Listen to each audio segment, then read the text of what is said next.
Okay, right. Yes, Miss, can clearly see. Okay, great.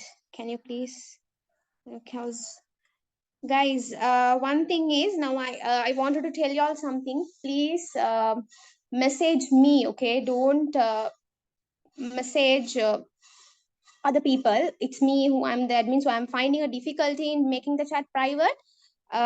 So yeah, please do it with me. You can message me, okay? Right. All right. Okay, I think it's private now. Fine. Great. Okay, so first of all, you have the first lesson, which is the first lesson of grade 12, which is foundation of business. I'm not going to go very deep into that because that's a very easy chapter. But okay, guys. Now, but that there is an area which is important, which is called the composition of business. Okay, so composition of business means what? Business is composed. That means parts, the components of business. So business is divided into two. Can you all tell me what it is divided into? Business is divided into two. Can you all tell me?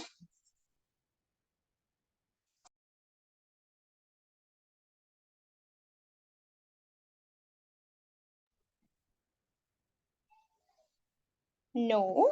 Guys, even if the answer is wrong, that's okay. You can write. Not commerce and trade. Okay, I'll come to that. Business is divided into two. The first one is industry. Okay, here you have to write industry. Okay, and the second one is commerce. Industry and commerce. Okay, business is divided into two. Composition of business, you have a graph. Okay, so business is composed of two areas. Which first one is industry and the second one is commerce. Okay, what is industry actually? Now, industry means they are a set of organization who are responsible to convert the input into output. Okay, these are the set of organization. Okay, they are some businesses. Okay, they are set of organization who are responsible to convert resources into finished product, or in other words, they are responsible to convert inputs into outputs. Okay, so that is what we call as industry. So that is the first section of business. Okay, now guys, always remember, don't by heart. Now listen, think that I'm a storyteller. I'm telling you a story. Okay, so business first area is what? Industry. So they are responsible for what? Converting the inputs into outputs. Okay, or else converting. Guys, I'm speaking in English, right? Okay, okay, great. Okay, actually, I got a message like my speech has turned into Arabic. It's okay. So first, they are responsible to convert resources into finished products. Okay. So what is the second area? This area, it is called commerce. Okay. So this commerce section is responsible to distribute the finished product to the final consumer. Now, in a business, is it only enough for you to produce something? No, it's not like that, right? You have to produce and then you have to distribute those finished product to the final consumer. So here, if you take industry section, they are responsible to obtain the raw materials and then convert them into a finished product. Okay, so this commerce section, which is I have circled in blue color, they are responsible to distribute the finished product into a final consumer. One more industries. You want me to explain about industries again? Okay, right. So industries means what now? See, business has two areas, which is industries and then commerce. Okay. So industry, they are the set of organization. Okay. They are, now for example, you have a garment industry, whatever. They are a set of organization who are responsible to obtain the raw materials and then convert them into finished product.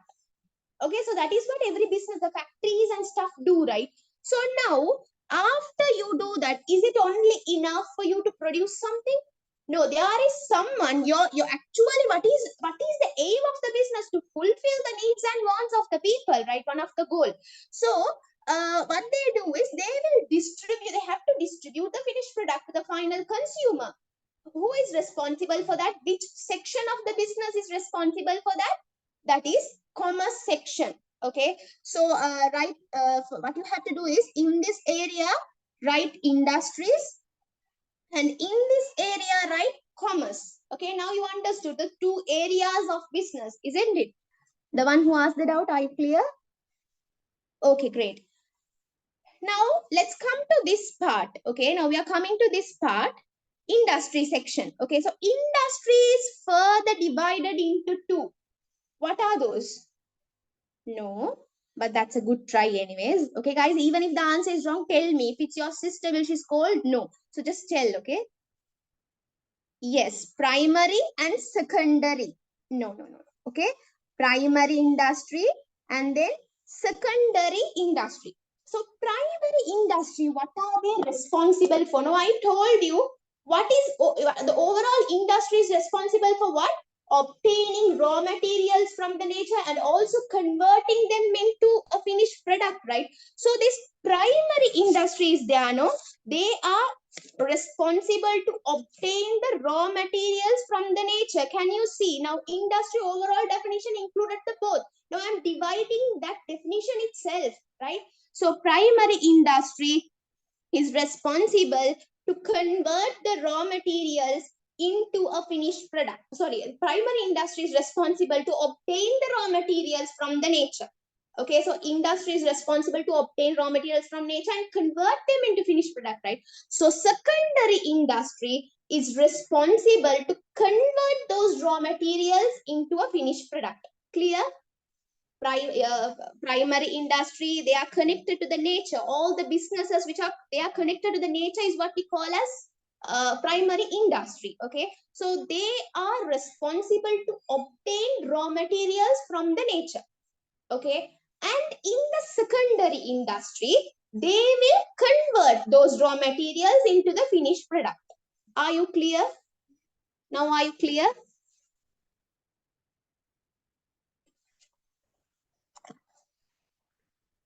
Okay, so example for primary industry, you have agriculture. Now you can see they are connected to nature. They are businesses. They are connected to the nature and they are responsible to obtain raw materials from the nature, right? And also you have livestock, fishing. I'll come to tertiary, okay? Fishing and then forestry, mining and quarrying. All these are examples for primary industry. Okay, agriculture, livestock, fishing, forestry, gem mining, yes, quarrying, all these are what?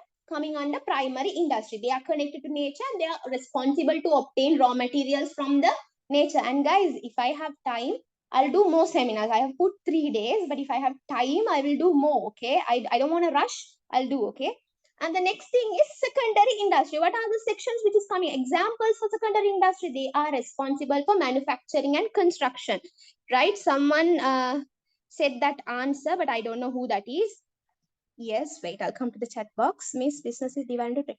No, business is not divided into trade and auxiliary services. Business is first of all divided into industry and commerce. Okay, and industry, you have primary industry and secondary industry. I'll come to commerce, then you will understand your doubt. Okay. Assembling and conversion. Yes, Amjad, that's correct. Secondary industry, they are responsible for assembling and then conversion. Actually, they are responsible for manufacturing and then construction. Okay. Yeah, Shaila told that answer, and Shafna, your answer is correct. Wait, someone has missed. Can you tell the definition of commerce? I'll come to commerce and I'll tell that. Okay. Fishery, gem mining. Yes, that's correct. Miss, can you repeat the example for primary? Yes, sure. You have agriculture, livestock, fishing, agriculture, livestock, fishing, forestry, mining and quarrying. Okay, mining and quarrying. Great. Clear? Industry section clear? Yes means raise your hands.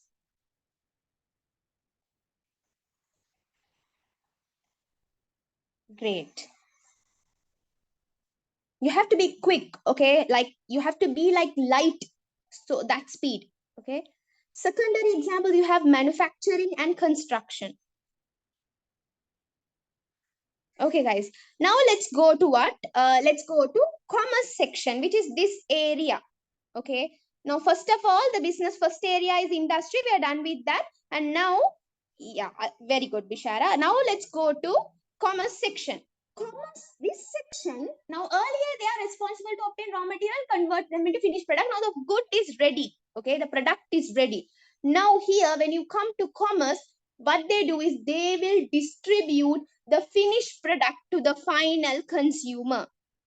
Is convert raw material finished product. Yes, Tukshi, that's correct. Okay, right.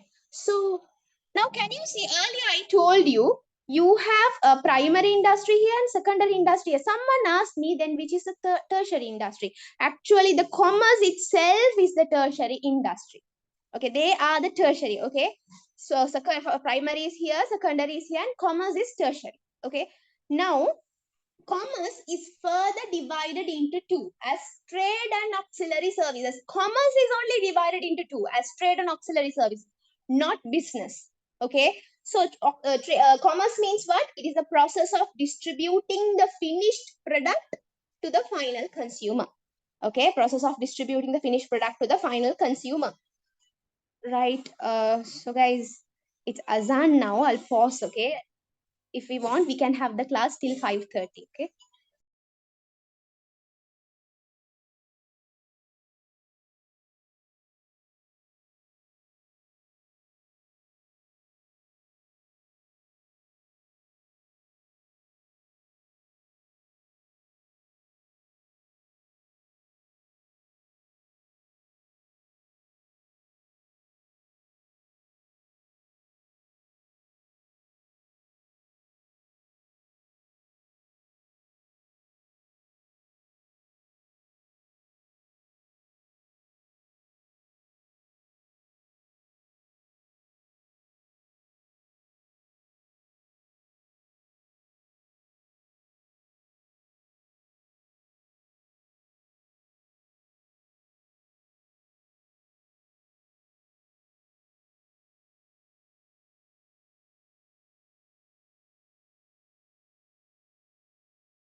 Is the azan over?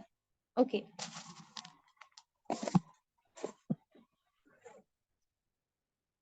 Okay, guys. So, what was I telling? So, commerce is responsible for distributing the finished product to the final consumer. Now, under commerce, you have two things coming, which is trade and then auxiliary services. Okay.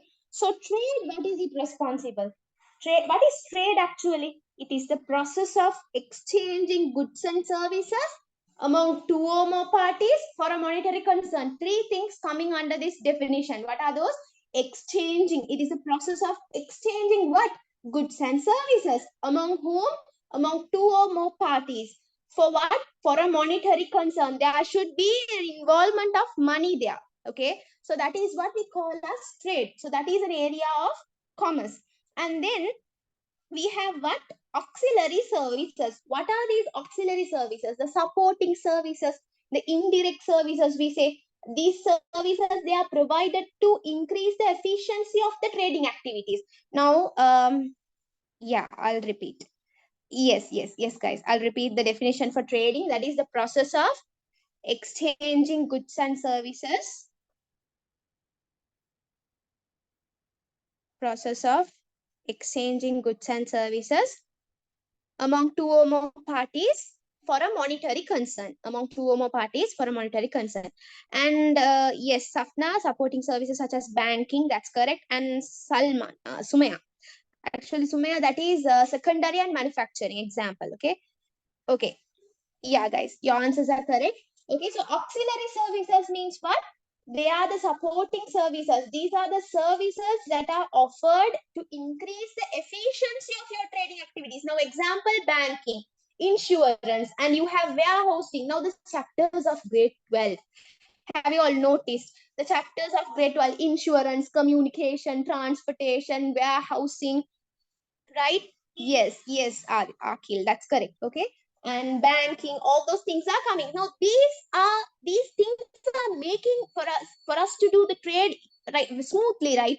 So those services are there. That is why they are called supporting services. That is why they are called auxiliary services. Now, these services are provided to increase what?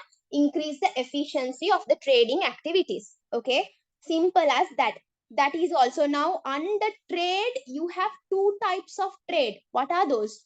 Home trade and foreign trade. Home trade means domestic trade happening within the country. Foreign trade means international trade which is happening with other countries. Yeah, auxiliary services example, Yatukshi. Yatulshi.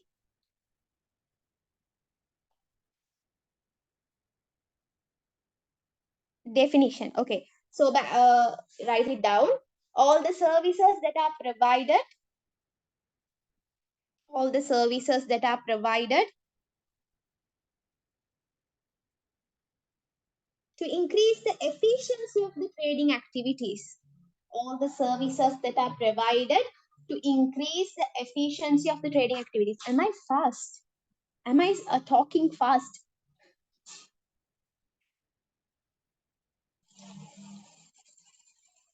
No.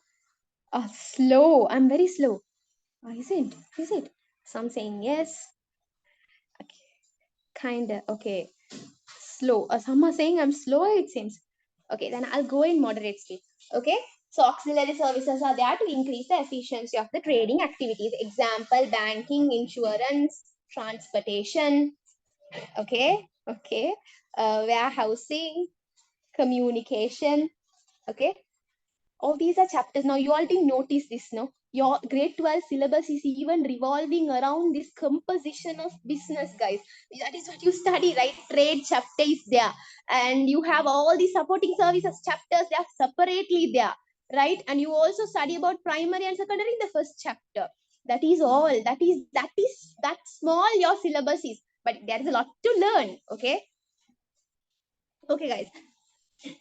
Now, are you okay with this area? Shall we go to the second question?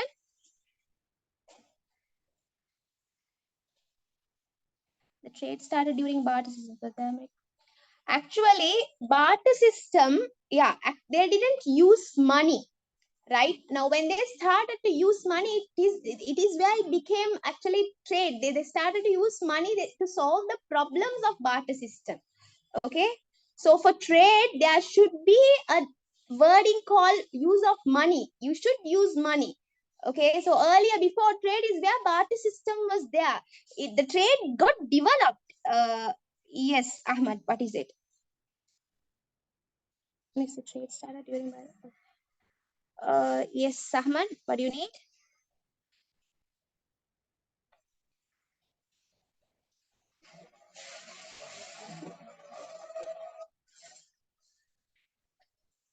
Okay, till he types, then we'll go to the second question. Okay, what was it? He had sent.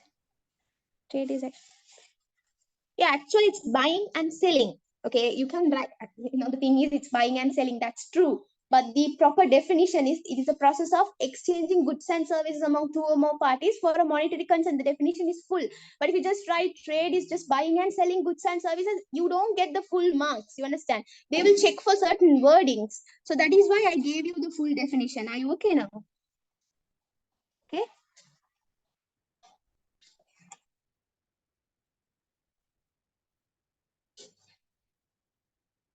All right. Now let's go to second question. Now, okay. Product. You have product, right? So what is the product actually? Product is anything that has the capacity to satisfy human needs and wants. Guys, this is not to buy hard. Listen, okay? Now, if something has the capacity to satisfy your need and want, you call it a product. Okay? So, yes, Hajara, that's correct. Anything that satisfy your needs and wants. If it has the capacity to satisfy your needs and wants, we call it a what? We call it a product. Okay. So product, yes, different kind of definition, but they are kind of same. Okay, good. Product is divided into two. Yes, guys, your answers are correct. Product is divided into two as goods. Okay, my whiteboard is not working. Goods and then services. Okay.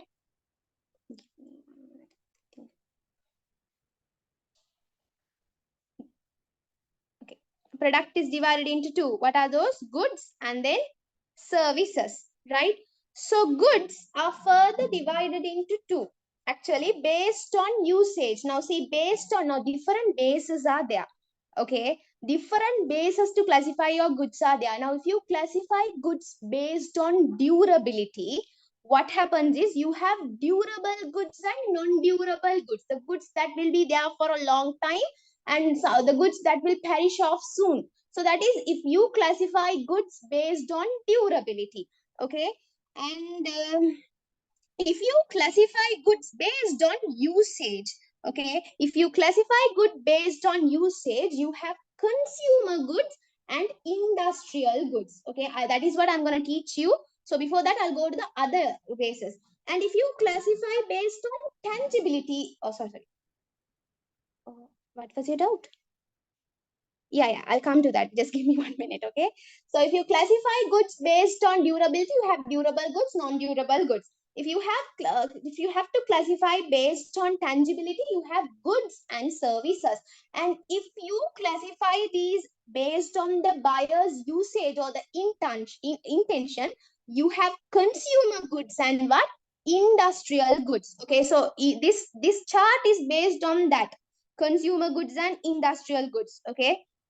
So here write goods, here write services. So under goods, you have to write here. Yes, you can drop me a message. Okay, drop me a WhatsApp message, Ahmad. I'll do that. Okay. So write here consumer goods and here you write industrial goods. Okay, consumer goods and industrial goods. Okay, now let's come to consumer goods. What are consumer goods? All the products that are purchased by the consumer for final consumption.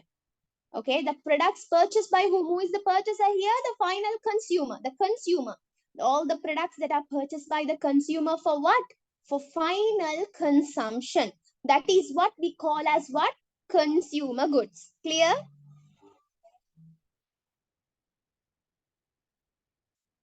Okay, so now we have industrial goods. Okay, we also call it as what? Okay, I can repeat it again. Consumer good means all the products that are purchased by the final consumer, by the consumer for final consumption. Okay. It's in the group. I'm the admin of that group. You can message me, okay?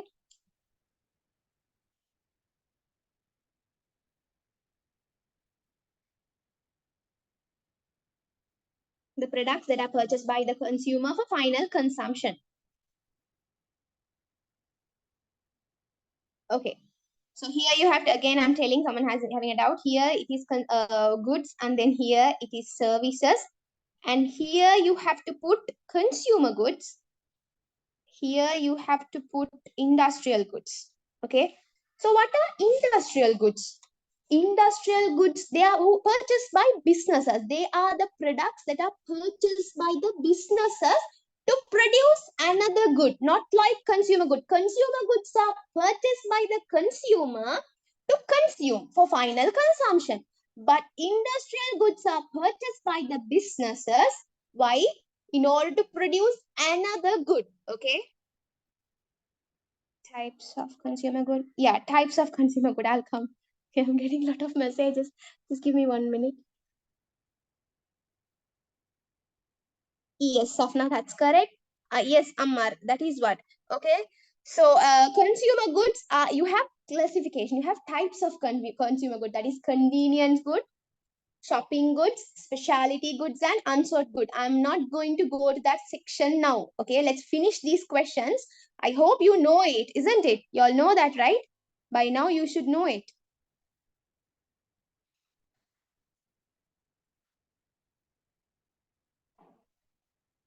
Are you okay? You all want me to go? Yeah, those are basics. Yes, guys.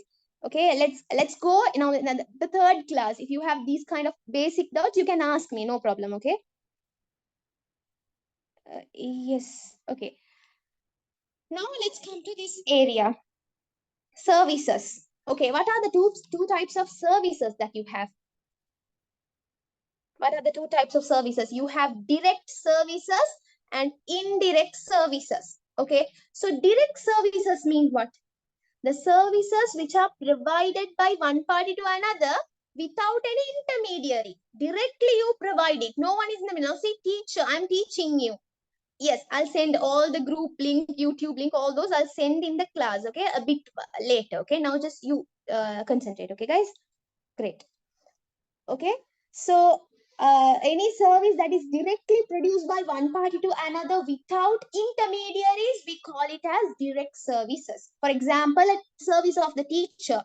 Okay, industrial business purchase. Okay, I'll come to that out. Wait. Okay, and then services of a doctor, and then services of a policeman. No, there's no one in the middle. An intermediary. There's no intermediary in the middle. That is what we call as direct services. So indirect services means what? That is indirect. There's an intermediary in the middle. No, I'll come to that. Okay, so these are the auxiliary services. Indirect services, another name is auxiliary services, and we also have another name which is supporting services. Okay, there are three names here. You have indirect services.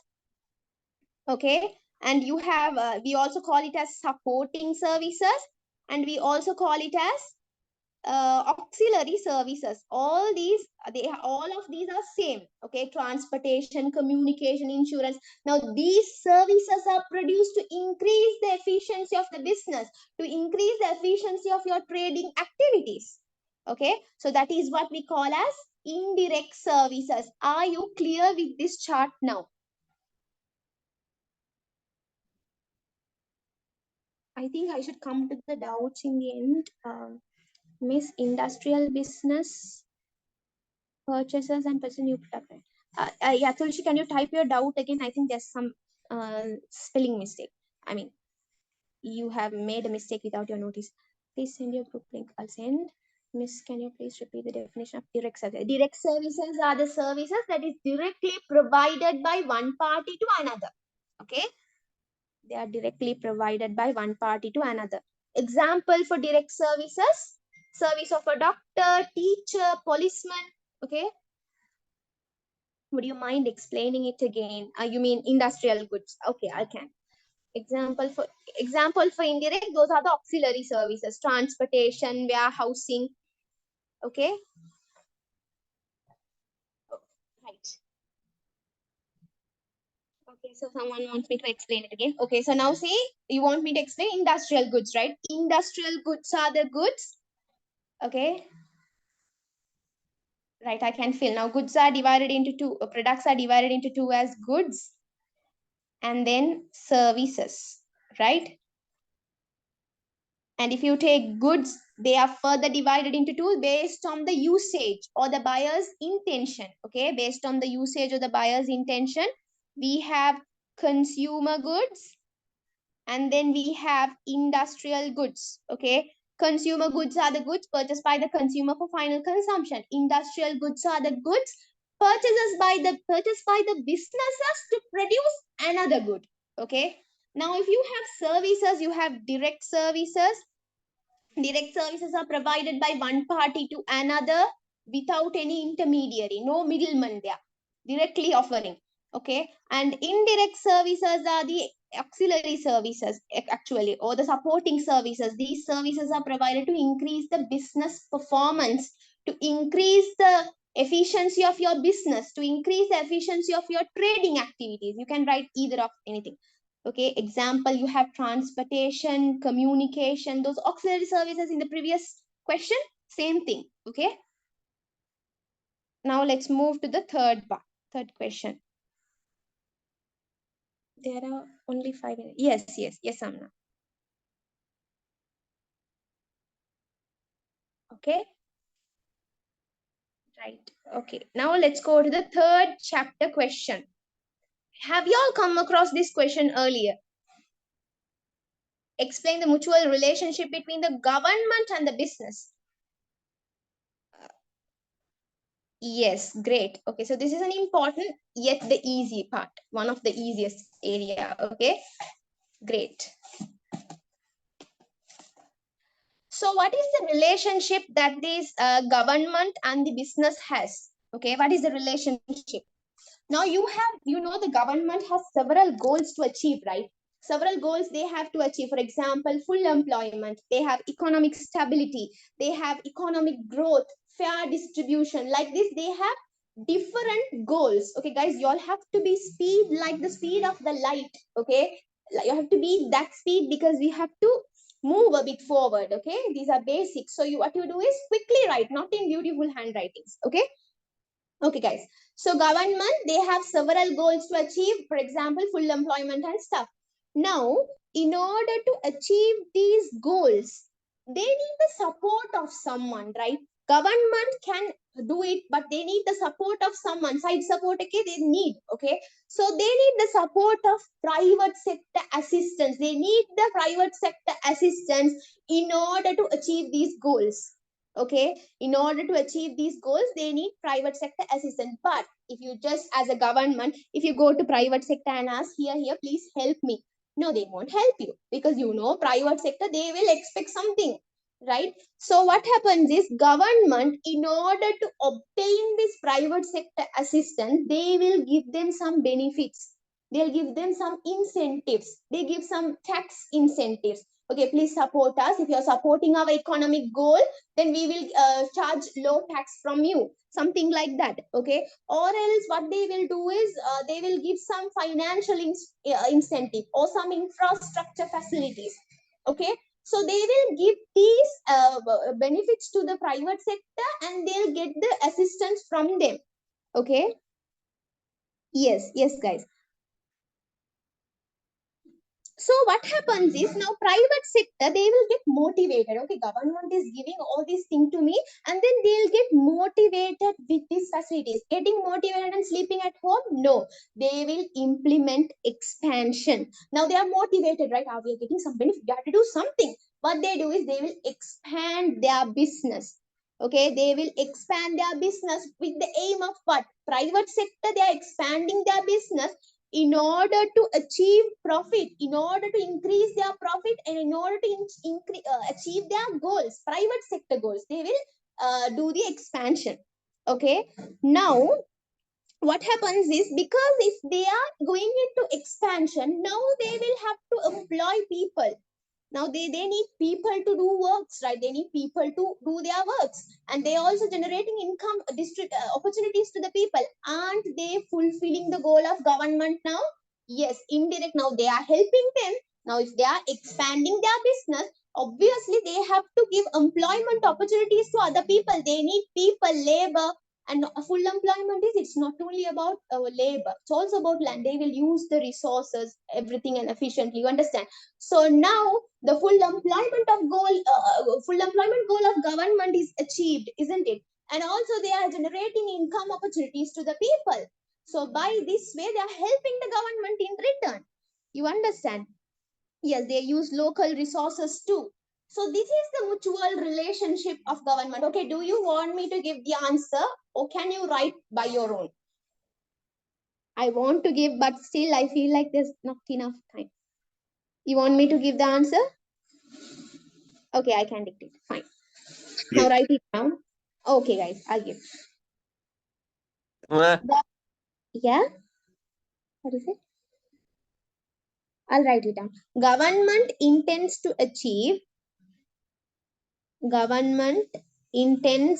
achieve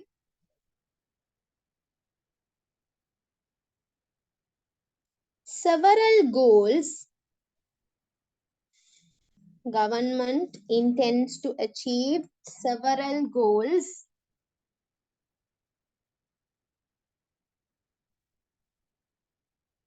government intends to achieve several goals in order to provide benefits to the people. In order to provide benefits to the people.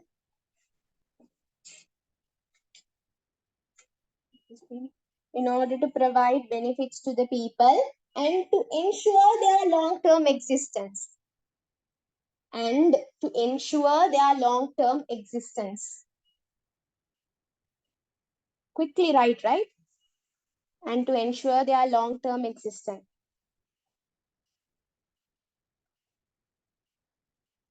Now write the example for goals. Okay, government goals. You can write government goals can be, or you can write government wants to achieve goals such as, government wants to achieve goals such as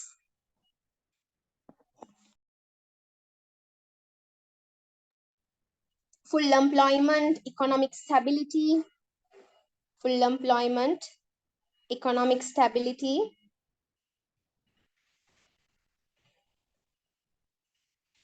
economic growth,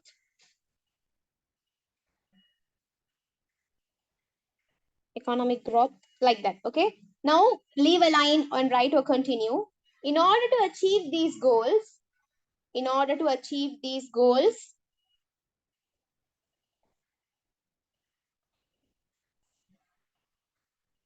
in order to achieve these goals, government needs the private sector assistance. Government needs the private sector assistance. Guys, let's put some extra classes as well if I can, inshallah, okay? I think we won't have time to cover. In order to achieve above goals, government needs the private sector assistance. Full stop and continue. Therefore, to obtain the private sector assistance, therefore, to obtain the private sector assistance, therefore, to obtain the private sector assistance, they provide tax incentives. Therefore, to obtain private sector assistance, they provide tax incentives. They provide tax incentives, comma, financial and infrastructure facilities, comma, financial and infrastructure facilities.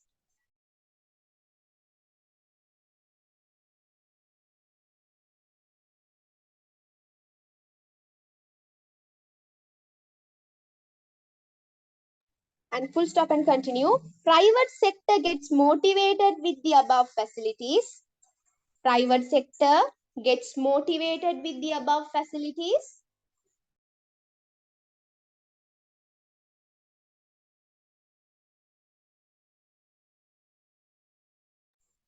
Private sector gets motivated with the above facilities and implement expansions and implement expansions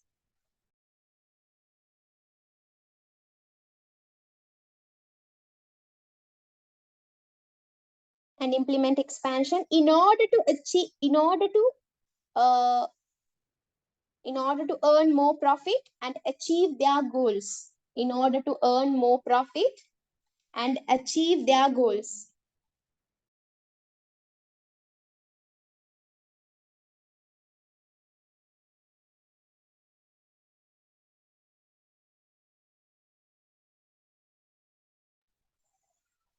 with private sector expansions, continue, with private sector expansions,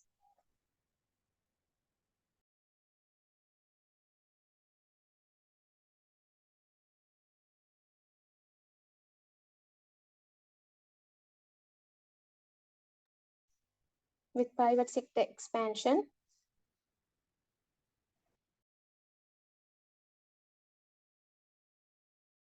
labs are created with more products and income opportunities. Labs are created with more products and income opportunities.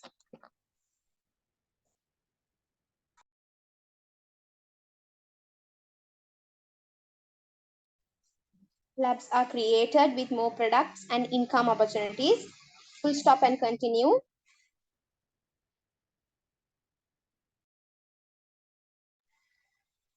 Labs are created with more products and income opportunities. Then the government could achieve their goals. Then the government could achieve their goals.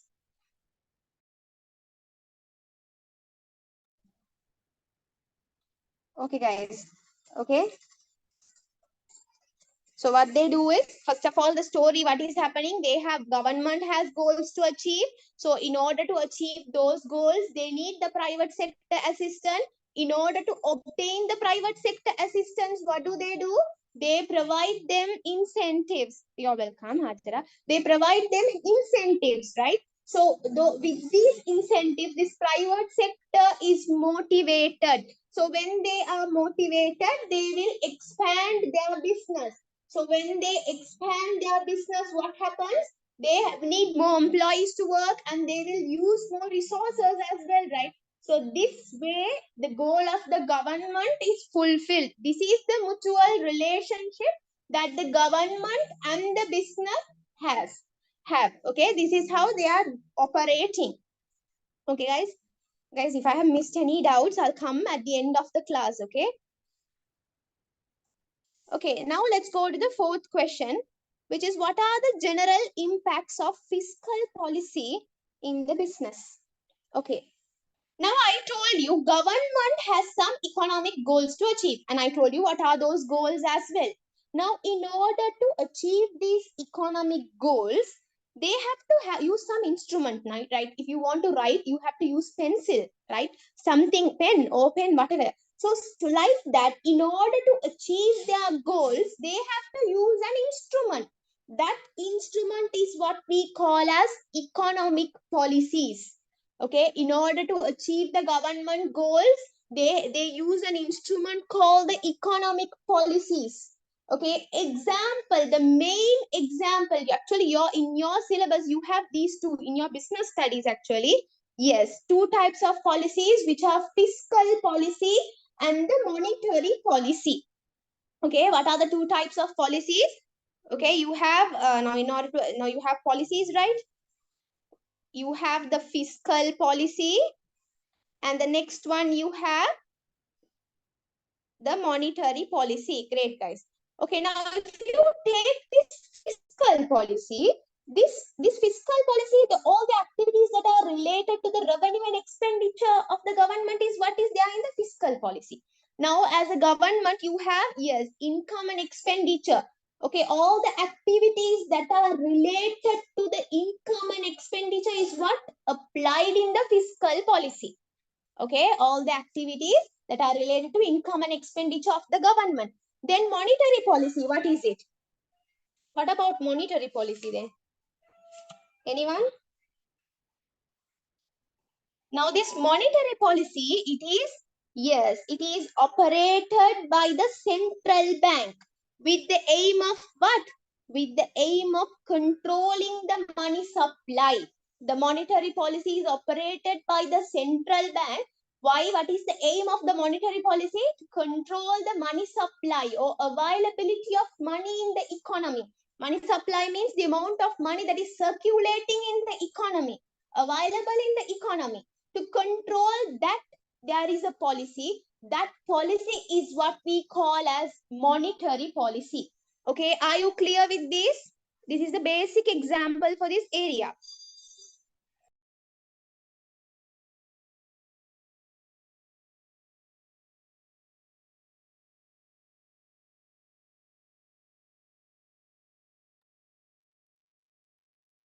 Okay, right.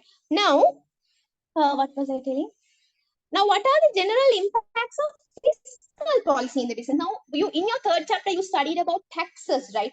You studied about taxes, that current expenditure, capital expenditure. Those things are what coming under fiscal policy. Now, what are the general impacts of fiscal policy in the businesses? Now, if they ask you about impacts, general impacts, you can write about positive impacts or either about negative impacts. General impacts, now they are asking. So when you are writing this answer, you have to have the knowledge of these taxes, the income of the government, the revenue of the government, and the expenditure of the government. Think about the taxes. The first one, okay, think about the first one. Now, guys, when I'm telling, even if you can try to write, okay.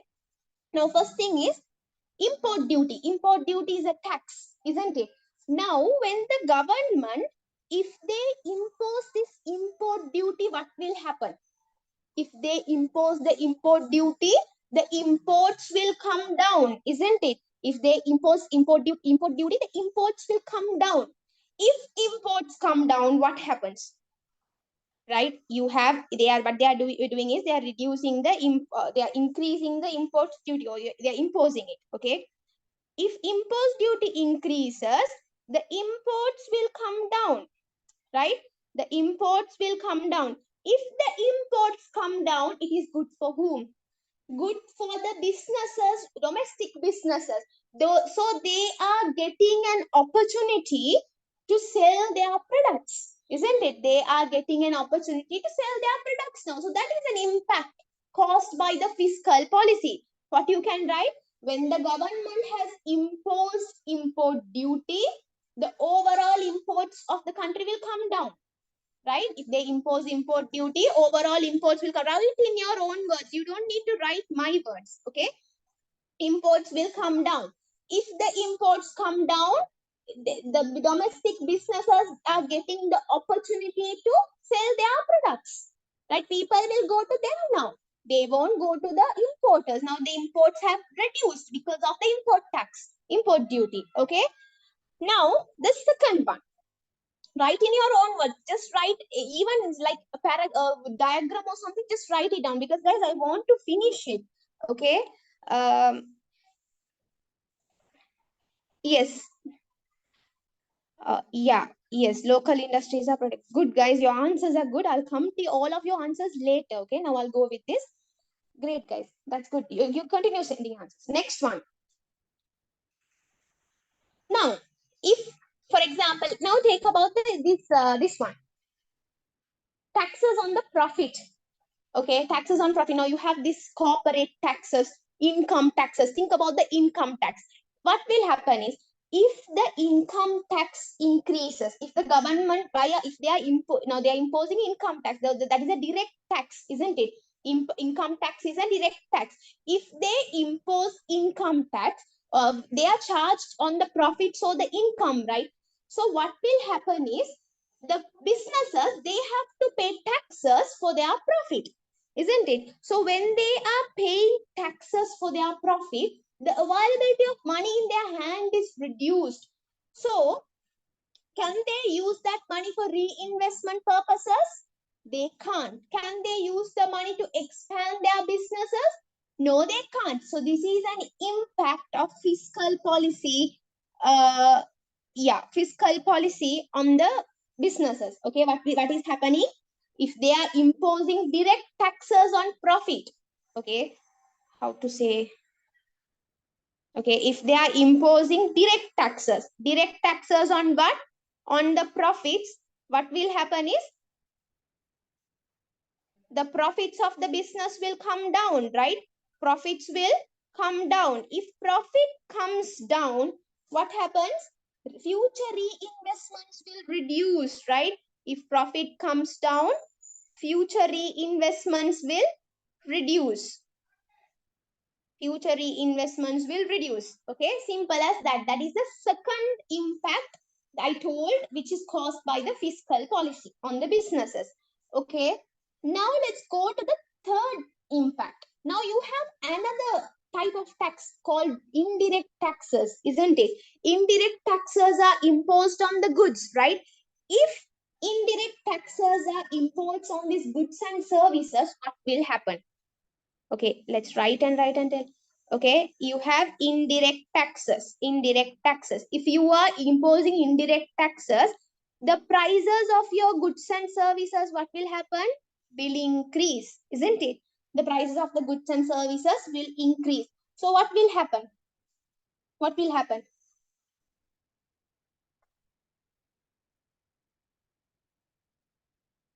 Yes, inflation. And also what happens is the demand for that product will go down. Now price is increasing too much. It's not good, right? So what happens is if now people will not come to buy those goods because the prices are increasing. So the profits and the income of the business will go down, right?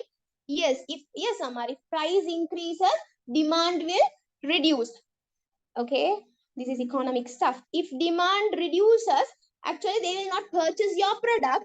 Your business income and your business profit will go down, right? So this is another impact which is caused by the fiscal policy. Now see, I took three things. One is I took import tax and import duty, and I told you a story in that. And then I took the direct taxes, and I told you a story in that. And now I took the indirect taxes. Yes, Ahmed. And what was it? Indirect taxes, and I told you what is happening. If indirect taxes are imposed, goods and services prices will increase, and if that increases, demand reduces. If demand reduces, the revenue and the profit of the business will reduce. This is how you have to remember. Don't by heart anything. You know, I am not looking at anything. I'm just telling because that is in my head. You understand? That is how it should be for you also. Okay. And the next one, if you now take the general taxes, okay, now guys, someone's camera is on, it seems. Whose camera is on?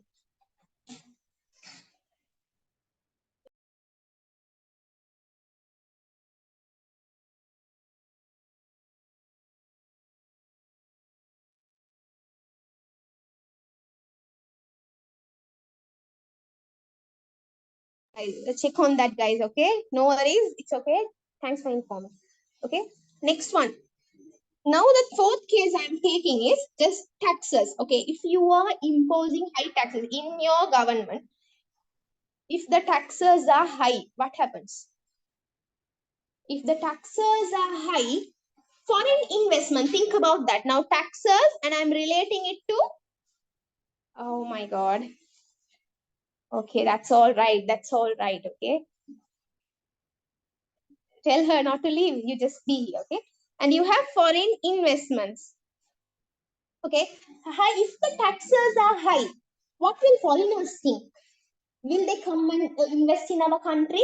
No, they'll get demotivated. If we go to that country, we have to pay too much taxes, and the foreign investments will go down, right? If in your country, if there is high tax, foreign investment will go down. This can be another answer. See how simple it is. Okay, now while I'm explaining, write in your own words or draw something like this. If taxes are increasing, foreign investment go down. Your brain knows this is what to write. Okay, if taxes are increasing, if you have high taxes in your country, foreign investments are reducing because foreigners are getting demotivated to come and invest. Okay, indirect tax. Yes, indirect taxes. So indirect taxes means those are the taxes which are imposed on what? The goods and services, right? So in your country, if you're imposing indirect taxes, because of the indirect taxes, the prices of the goods and services will increase. So if the prices of the goods and services increases, what will happen? Demand for that product will go down because now people think about Anchor. Will you, because price increase, did parents go and buy Anchor? No, everyone shifted to coffee, right? So demand will reduce. If the demand reduces, I'll come to that. If the demand reduces, what will happen is the revenue for the business, the profit of the business will reduce, isn't it? Now people will not come and buy you. So your business revenue and profit will reduce. Okay. And now foreign investment thing is, foreign investment thing is due to high taxes, foreign investments in the country are getting demotivated. Due to high taxes, foreign investments in the country are getting demotivated. Oh, okay, can you say foreigners will get low? No, no, you can't say foreigners will get low. Foreign investments will get low, reduce. Okay. Means imports become limited due to imposing customs duty. Yes, yes. Miss the first point again, please. The first point means about import tax.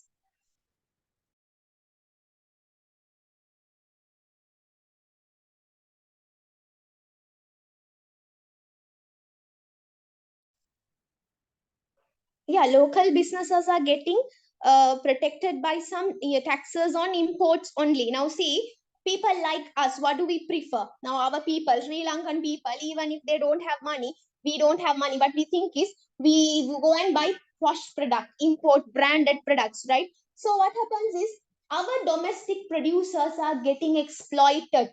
So there is a protectionism strategy the government uses, that is they will they will increase the import duty. So if they increase the import duty, the imported products prices will increase, and also importers, they will get demotivated to import now, because import is expensive. Imports will reduce in the country. So if import reduce in the country, what we will do? No product now, we need something now. So then we go to the domestic producers. So they are getting protected by this. Are you clear?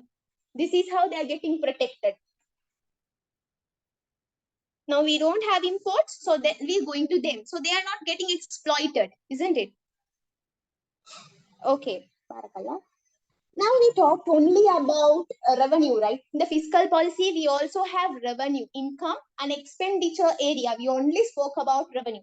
We didn't speak about expenditure, right? Yeah, someone, if you have written answers for this, please take a picture and send to me. I will send it to the group. Okay. Right now, let's talk about expenditure. When they ask you fiscal policy, don't only write about income.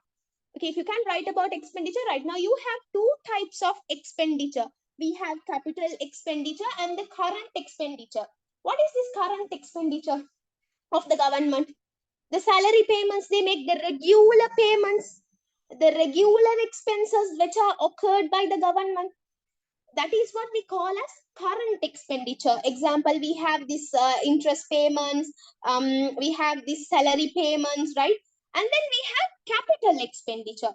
Capital expenses are generated, capital expenses are incurred by the government to generate capital goods.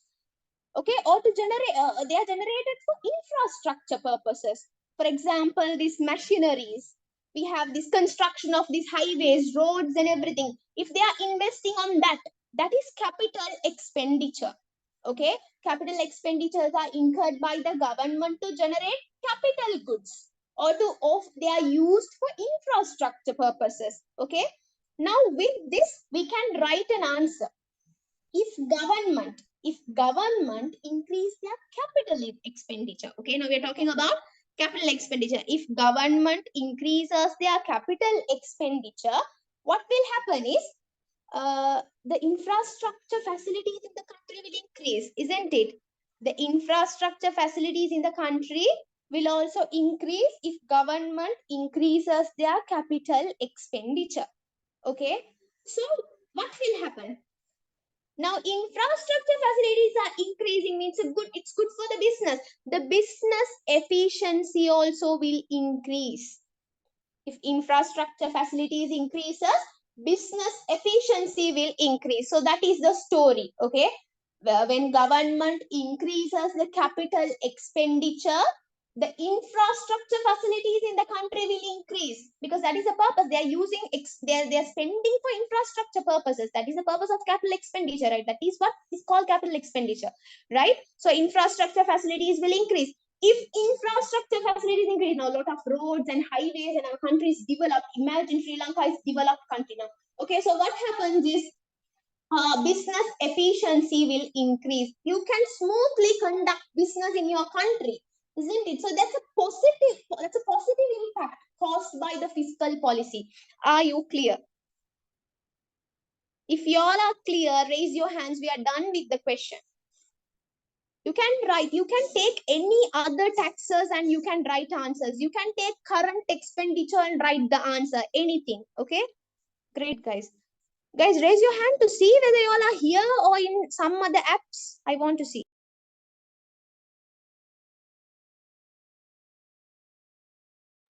Don't lower your hands till I say, okay? Here, they are stating about. No, here they are not stating about positive impacts. They are stating about general impacts. So if you can include positive impacts or negative impacts, okay? Yes, here, there, okay. But could you repeat again? Okay, Priya, what do you want me to repeat? The last one. General, we can, yeah, when it comes to general, if they just ask general impact, you can state positive impacts, fully positive or fully negative or both mix, anything you can do. Okay. Yeah, you want the last thing to repeat. Only 44 have raised your hand. What about the others? Okay. Last thing I explained. Okay. The last thing is, now we are coming to the expenditure side of the fiscal policy. We have one expenditure called the capital expenditure. So these capital expenditures are incurred by the government by two reasons. One is to generate capital goods. For example, these machineries, to purchase machines, to generate capital goods. The second reason is to, for this infrastructure purposes, in order to develop infrastructure in the country. Okay, that is the second reason. So if you increase the capital expenditure of the government, one thing will happen is infrastructure facilities will increase in the country. Your country's infrastructure facilities will increase. If your country's infrastructure facilities increases, business efficiency will increase. That means now it's easy to conduct your business. Three things: capital goods, infrastructure facilities, business efficiency. All of them are having positive relationship. Capital goods increasing, infrastructure facilities increasing, infrastructure facilities increasing, business efficiency increasing. Right, like that. Remember that thing in your head. Okay, write in your own words. Okay. When we going to answer the question, can we write both? Yes, you can. Yes, Ibrahim, you can write both positive and negative if they ask general impacts. If they specifically ask positive impacts, write only positive impacts, good things only. Negative impacts mean write only negative impacts, the opposite things only. Okay.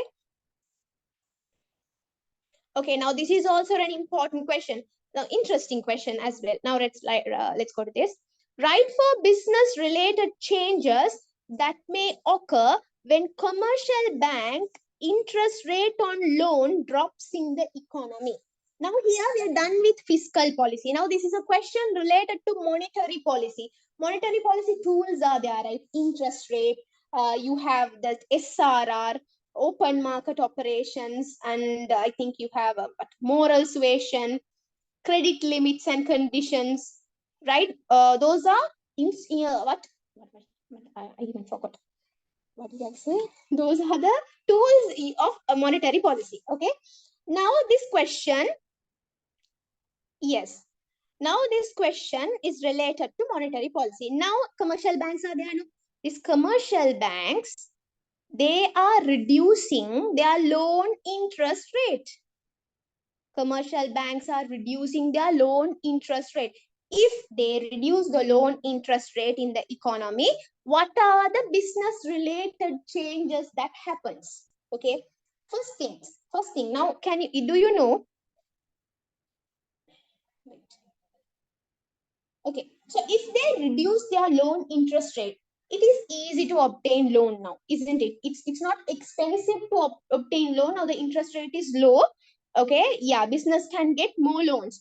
So what happens is, first answer you can write is, new entrepreneurs are encouraged to start new businesses, right? New entrepreneurs are encouraged to start new businesses. Yes, this increases the business opportunity because bank loan you can obtain at a low cost. Cost of your bank loan is the interest. Now interest rate is reduced. you can obtain bank loan at a low cost. Now, if you obtain bank loan at a low cost, if you can obtain, you can start new business. So new entrepreneurs are encouraged to start new businesses. Okay, why? Because the cost of obtaining loan has reduced. The cost of obtaining loan is the interest. Okay, that is the cost. Whatever you do, there is a cost that you have to incur, right? So the cost of obtaining loan, the cost of the loan is the interest. If the interest reduces, you can easily obtain loans now. Now you can start new business. That is one answer you can write.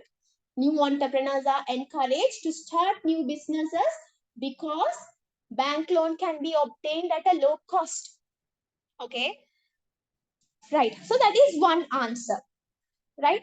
The next thing is now new business. Now we spoke about new business. Now let's come to the existing businesses. Existing businesses, what their aim is to expand their business, right? Now, since they can obtain bank loan at a low cost, what they can do is they can obtain a bank loan and implement expansions, isn't it? So existing businesses, they can obtain bank loan at a low cost and implement expansions or implement new projects. Like they can invest in the research and development and department, and then they can introduce new products. Okay, they can introduce new projects, you understand? So that is for the existing business. So what are your doubts?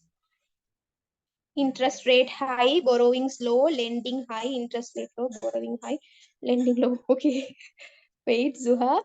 General public living standard may become lower because they open fixed deposit like that. No, no. That's not related to this. Okay. High, borrowing is low. Lending high, interest rate low. Okay, borrowing high, lending low. Okay, there's something, some relationship. Okay, great.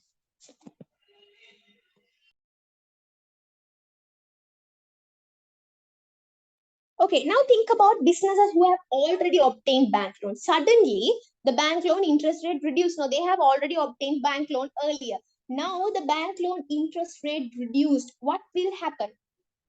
What they can do? They have already obtained bank loan. Now, since the cost of the business is relatively low, the cost related to the loan is relatively low, right? Now, you can generate more profits, right? You don't need to pay much because now suddenly the interest rate reduced while you have obtained the loan itself. So what happens is you don't need to pay much the amount that you have planned to pay. Right now you only have to pay a little, so your financial cost reduces.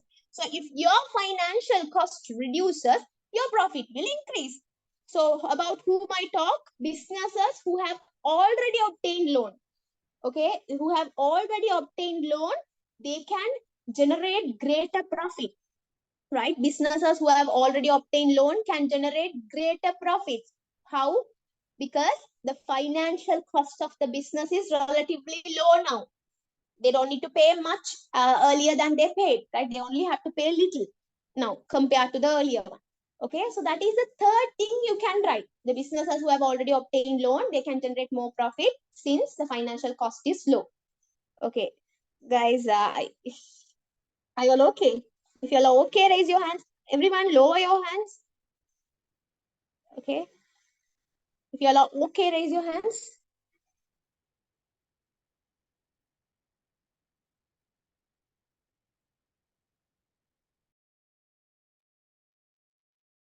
This is good. No, if I read the answers and make you all right, then it will take a very long time. 3 days or not even 6 days is enough. Okay. So what you have to do, understand at this phase, you have to understand quickly write. Okay. Now, if you just write in a rough paper, later write it in the stute if you want. Okay.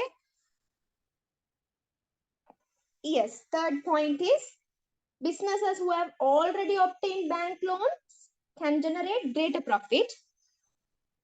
Businesses, now this is a story. Okay. Businesses, now there are businesses, there's a business, they have already obtained loan. They can generate more profit. Why? Because the financial cost of them is low now, relatively low, because the financial cost is relatively low. Okay. Okay. And now the production cost also indirectly reduces now.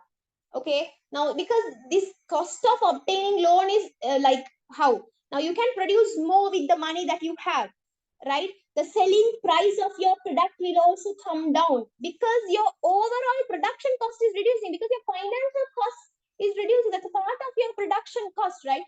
So when overall production cost is reducing, the selling price of your products will come down. If selling price of your product come down, people will purchase more from you. If they purchase more from you, your income will increase and your profit will also increase. So that's another story. What you can write is the overall production. Now I'm writing the story. Write like me itself. Your mind will know, but write the full wordings. Okay. Your production, the overall production cost is coming down. Okay. Since the overall production cost is coming down, your selling price also can come down. Now the cost is low. Now you can little bit reduce the price now. Your selling price of your products will also come down. If selling price of your product comes down, what will happen to your revenue and your profit?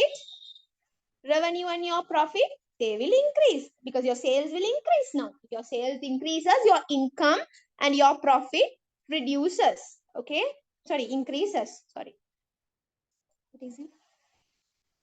The large scale fashion left units. Yes, yes, Yumna, that's correct. May change in the middle of. Okay, guys, there's a lot of messages. Okay, we'll come to all the doubts later. Now, are you all clear with the third part, third section?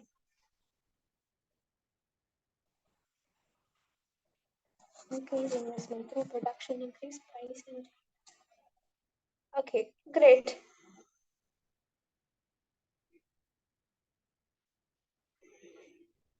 Shama, what was your doubt?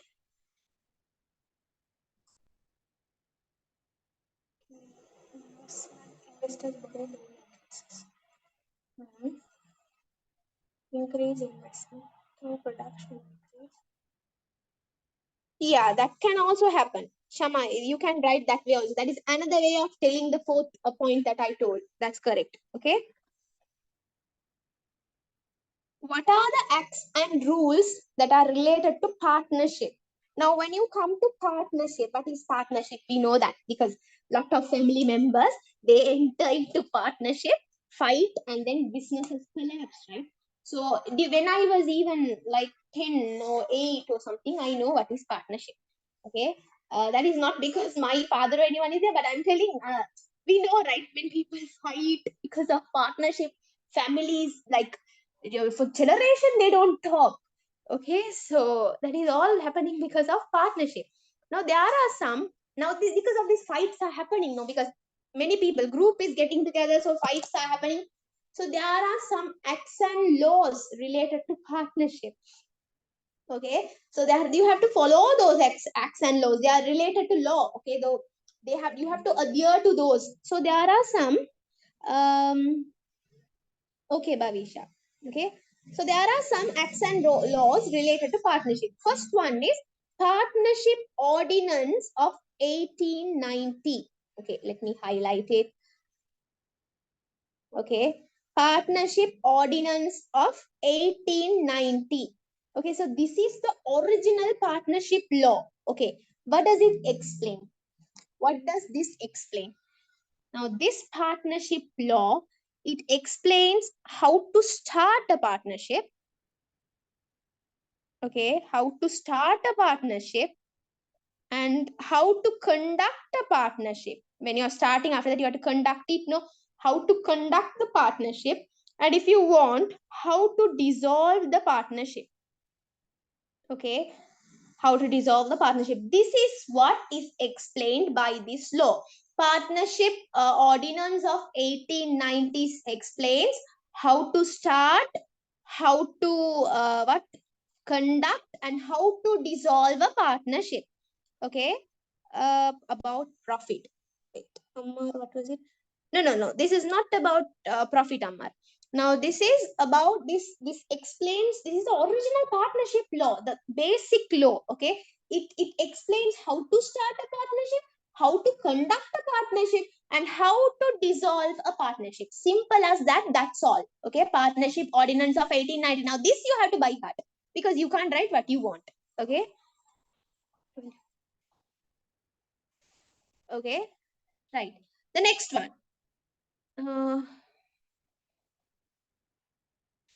Wait.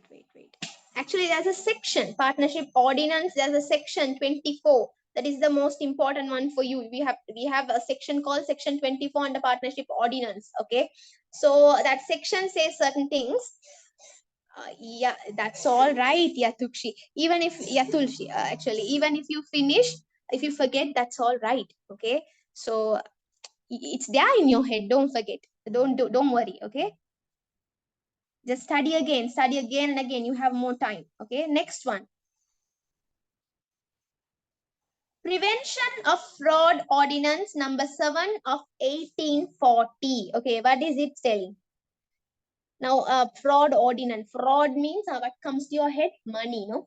Okay, so this law, it is, now if it is telling that if you start a partnership with the initial capital over 1,000 rupees, if your initial capital is more than rupees 1,000, then they are telling you have to start your partnership only with a written agreement. You have partnership agreements, right? Partnership agreements can be verbal or by conduct or by or in a written way as well, right? So this prevention of fraud ordinance, I mean prevention of fraud means to prevent fraud. That's how I remember. It's okay if you remember in a silly way, but remember, okay?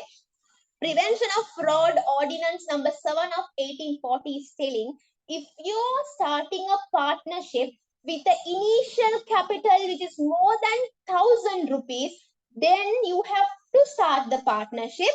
You should start the partnership only with a written agreement. Then you can prevent fraud on it, because people don't believe the words of people. We only believe papers, the writings, right? You should have evidence for everything. Okay, because we can't believe. So that is what this one is telling. If your initial capital is more than 1,000 rupees, you have to start with a written agreement. Okay. Clear with these two acts? Shall we go to the next one?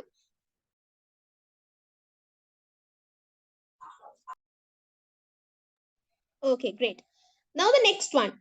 Business Names Ordinance. Okay, Business Names Ordinance number 6 of 1918. Okay, Business Name Ordinance number 6 of 1980. Okay, what does this say? Yes, it's about registration. Now, this law, it is explaining if the business name, if it doesn't contain the name of the partners, then you have to register your business.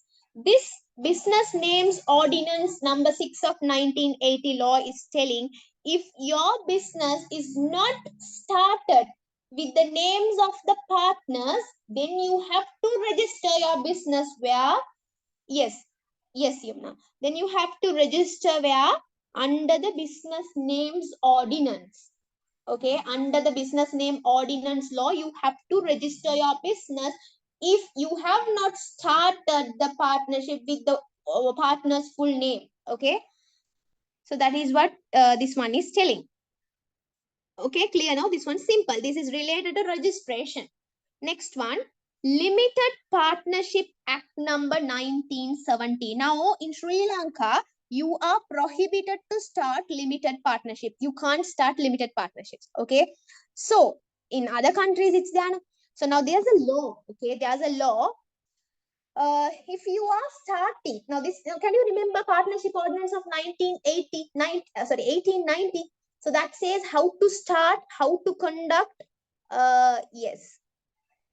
Yeah, how to start, how to conduct, and how to dissolve a partnership, right? Now this Limited Partnership Act number, Limited Partnership, wait, the act number should not come. Limited Partnership Act of 1970, it is, okay? Act of 1970. This explains how to start, how to conduct, and how to dissolve limited partnership. In Sri Lanka, we are not using this, but this law is there. Okay, Limited Partnership Act of 1907. Okay, this says how to start, how to conduct, and how to dissolve a limited partnership. Okay. Now let's come to Company Act number 7 of 2007. Okay, what does this say? Now this one tells if in the partnership, if the maximum number of, now this is related to the number of partners. Okay, wait, what was your message? Limited. Yeah, so in your partnership, what is the maximum number of partners that you can have? Yes, that is 20. That is decided by this act. This is decided by this law. Okay, in partnership business, the maximum number of partners are limited or restricted to 20 by this Company Act. Okay, by this Company Act only, it's limited and restricted to 20. Okay, now minimum is 2, right? That's correct. Minimum is 2. Okay, so what is it?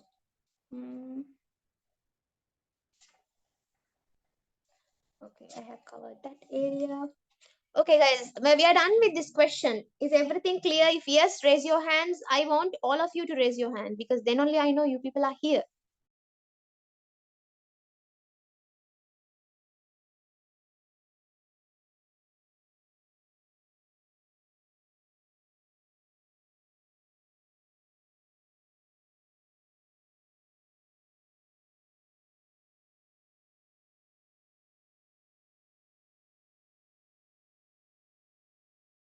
Now when I do classes only, all the shit noises, everything comes. Okay.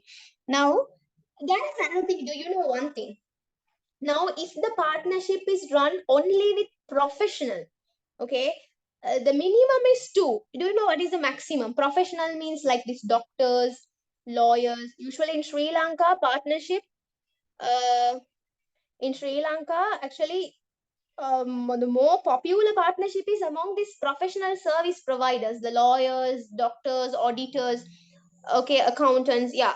So they also have partnership. What is the maximum? How many partners? Wait. Maximum is unlimited, guys. 2 is the limited and maximum is unlimited. Okay. Yes, it's unlimited. So in Partnership Ordinance of 1890, how many partners? Okay. Wait, Partnership Ordinance of 1890. How many partners? No, actually, Partnership Ordinance of 1890 says how to start, how to conduct, and how to dissolve a partnership business. And the number of partners that is coming under this act, which is Company Act number 7 of 2007. Okay. What else? Which act says the minimum number of partnership? Actually, the number of partnership, it is restricted to 20. That is about Company Act number 7 of 2007. That is what is telling about the number of partners. Okay. It's like 2 to 20. Can you just go through 1918? 1918. Our business name ordinance number 6 of 1918. That says if the partnership, if you have the partnership business name, if it doesn't have the full name of all the partners, then you have to register your business. It's about registration. You have to register your business under this act, under this law. Okay. Okay, so now let's come to question 7, which is joint ventures. So what is this joint ventures? Something similar to partnership. Yeah, even for sole proprietorship, it's there. That's correct. Okay, something limited to partnership, related to partnership, but not partnership. Okay, what? Short and term. Wait.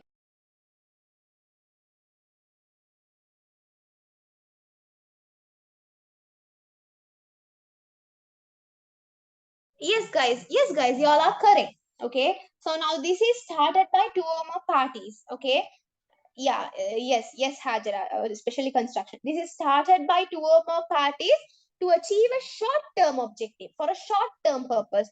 That is what we call as joint ventures. So when your purpose is achieved, these joint ventures will get dissolved. For example, apartment construction.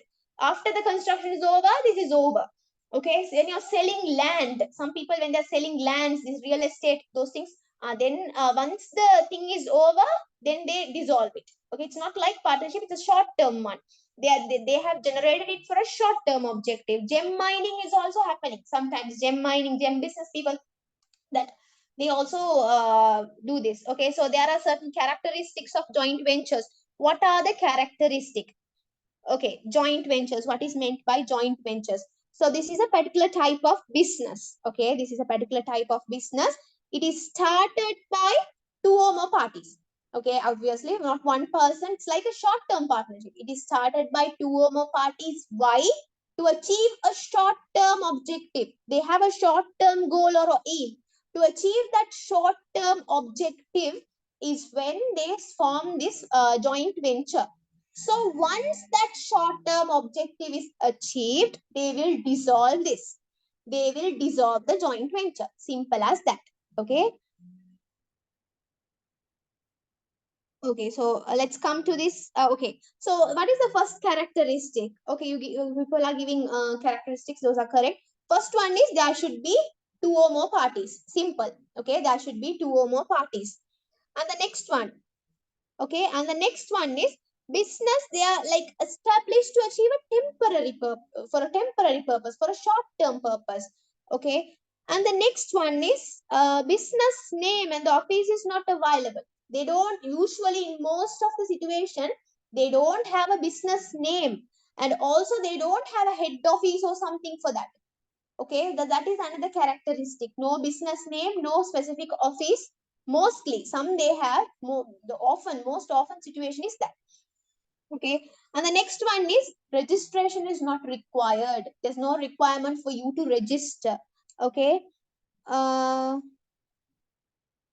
yeah, no perpetual succession. There's no legality. Someone asked me, there's no legal personality for joint ventures, and there's no perpetual succession and unlimited liability. Their liability is unlimited. And what else? Okay. Another thing is, now for partnerships, can you remember earlier we studied acts related to partnership? But for joint ventures, you don't have any act or laws which will affect the joint venture. That's a major difference between partnership and joint ventures. There's no specific act or a law related to joint ventures. But earlier, can you see, we studied many laws and some laws and acts which are related to partnership. But for joint ventures, there is no such thing. Okay. Not required, no specific. Very good, guys. Your answers all are correct. Okay, and yeah, that's all. Okay. Are you all clear? Shall we go to this? Or you all need a 2-minute break or something?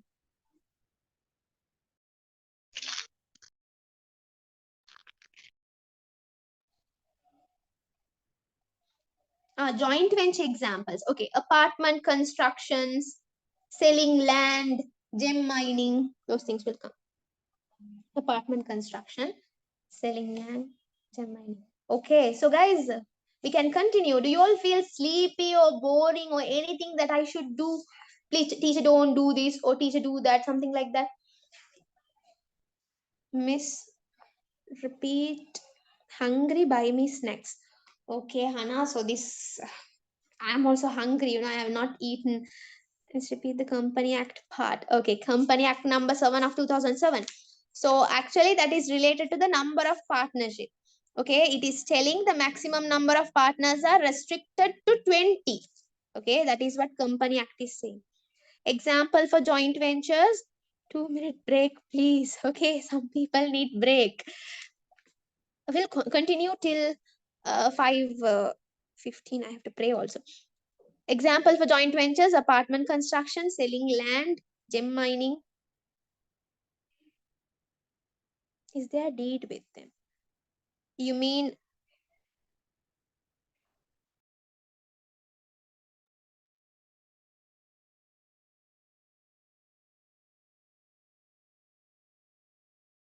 okay? Someone is telling to give you virtual snacks. How to give you virtual snacks? Why do you do free classes? Just for some self satisfaction. It's helping, Anyways. but it would be good if you explanation a bit fast, because if we want to some people want to explain make my explanation a bit fast. Yeah, I can, because I'm in a moderate speed, because there are some people already found it too fast, and I think they left, and some people are still finding it difficult to write, so I'm going in a moderate speed. No worries, inshallah, if we have more time, if I can allocate, I'll allocate more days. Okay, so we'll see. Okay, you continue. Miss, please. Not fast. This is okay. Okay. Okay, Tukshi. Miss, you can have something and come. No, that's okay. That's okay. I'll eat a bit later. I ate curd. Miss, could you please tell again joint venture characteristics? Yeah, sure. One thing is two or more participants. Quickly write, okay? Two or more participants. Oh my God, my environment is so polluted. Two or more participants. And the next one is they are established to achieve a temporary, a short-term objective. Okay. Thank you. Jazakallah Hajara. May Allah bless you too. Temporary objectives. And the other one is business name and office is not available in most of the situation. Business name and office is not available in most of the situation. And registration is not required. You can just put registration, put a cross near that. This is how you write. Now, this is how I wrote when I was at the end of my A-level journey. And you can write specific act or law, put a cross. No specific act or no law. Okay, and there is no legal personality. Legal personality, put cross. Perpetual succession, no perpetual succession. And unlimited liability they have. Okay. Okay, so right, miss, just give break to pray, then you can drag it for any time. Okay, I'll give a break. So what shall we do? So there are some people who needs to pray. Shall we give 5 minutes? I'll also go and come. Wait, till that I'll clear your doubts and I'll complete. Your speed is okay. Okay, Devarshini. Great. Do we get 3 papers? My actually 2 papers. 12 related and 30 related. If I can, I'll make another paper. But 3 days is not enough, is what I feel now. Kiri toffee. Yeah, I actually in my class I eat kiri toffee, so this girl always remembers that. Thank you, Zainab. Means a lot. Perpetual succession means discontinuity. There's no continuity. Okay. Won't you show your face at classes, ma'am? No, I don't show my face. Actually, you see in person. If you see in camera, you think this is the ugliest creature of God. That is how I am in cameras. So why didn't you eat? That's why I feel hungry. Oh my God. Miss, how about the liability? Unlimited liability, Kenneth. Miss, have some small snack. You're hungry, names. No snacks, no men, no snacks, my parents. I'm very expensive with them, so no snacks for me. Can you please say Act of 1907? 1907. Right. Acts of 1907. Limited Partnership Act of 1907. It is telling how to start, how to conduct, and how to dissolve limited partnership. Okay. Actually, the original time was 5, but I don't think I'll end by 5. No, it's okay. Actually, shall I tell you a truth?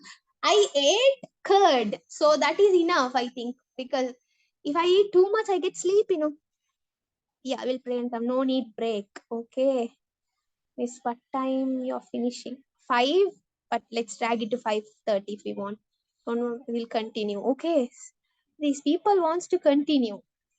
Allah. You'll Uber it to me. So sweet of you people. Okay, we'll continue. Kutti story. Okay. I want to talk with you all, but okay, let's finish and let's do in the last class. We'll talk a bit. Okay. Is it okay to do only past papers? Yeah, it's fine. You can pass. You can even get an A with past paper. But if you can just go try some model papers, what you do is don't write and do. Now just read through the answers and just put it to your head. That's enough if you don't have time. Miss, please don't explain this chart. Now let's pray and come. Okay, we'll pray and come. Are you explaining 8th task?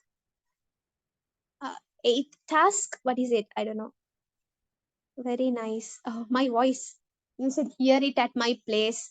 My siblings hate my voice. My group link, I'll share it. My group link, my YouTube link, everything I'll share in the class. Okay? Miss, why, miss, I'm not. Why? Miss, I'm from 2024. Yeah, my speed is okay because she's 2024. Okay, I've shared the answers to your WhatsApp. Okay, Safna, I'll check.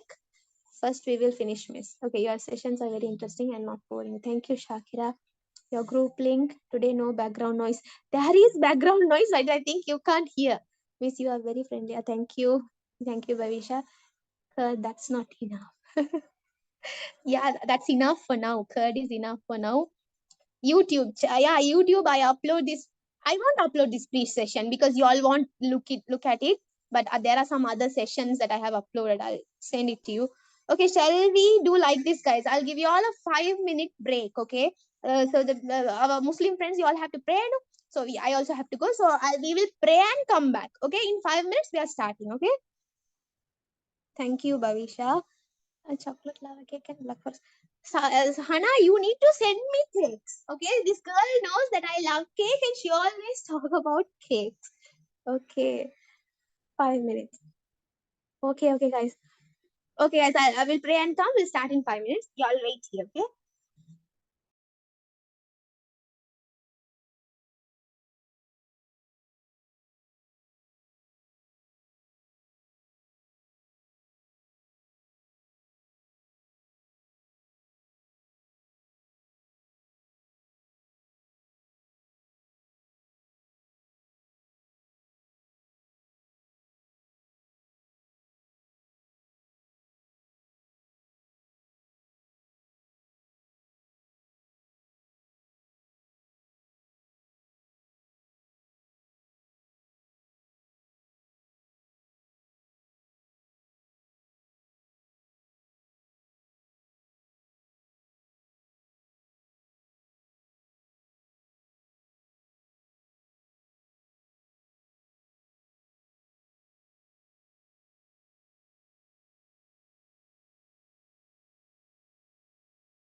Okay, guys, are all here? 5 minutes done.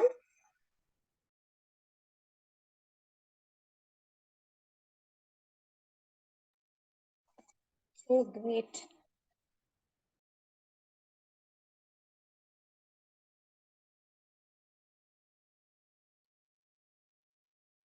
Okay. If you all are here, raise your hands. Just raise your hands to see.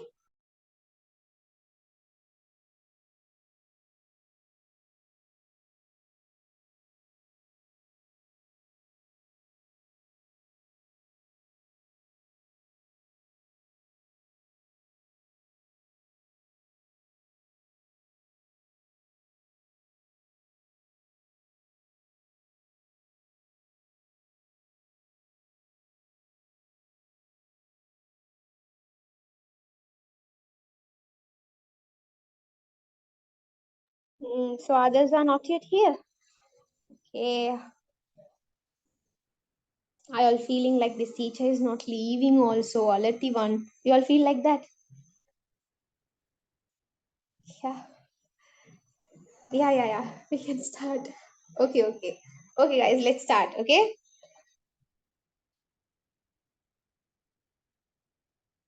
Okay, great. Thank you, Sangeeta, for that. Okay. Oh, thank you, Sumaya. Thank you so much. Thank you, Ammar. All buy to all went to buy quality snacks. Thank you, guys. Why without eating first? Here, this girl. Okay, I don't want to tell that in the class anyways. 458. Okay, one more minute. Okay. No, I didn't actually. It's okay. I went and I came.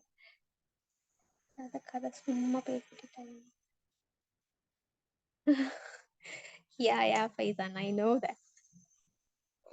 Okay, guys. Yeah, thank you. Will when we meet, bring me a big cake. Okay, thank you. We'll start now. Okay, great. Okay, guys.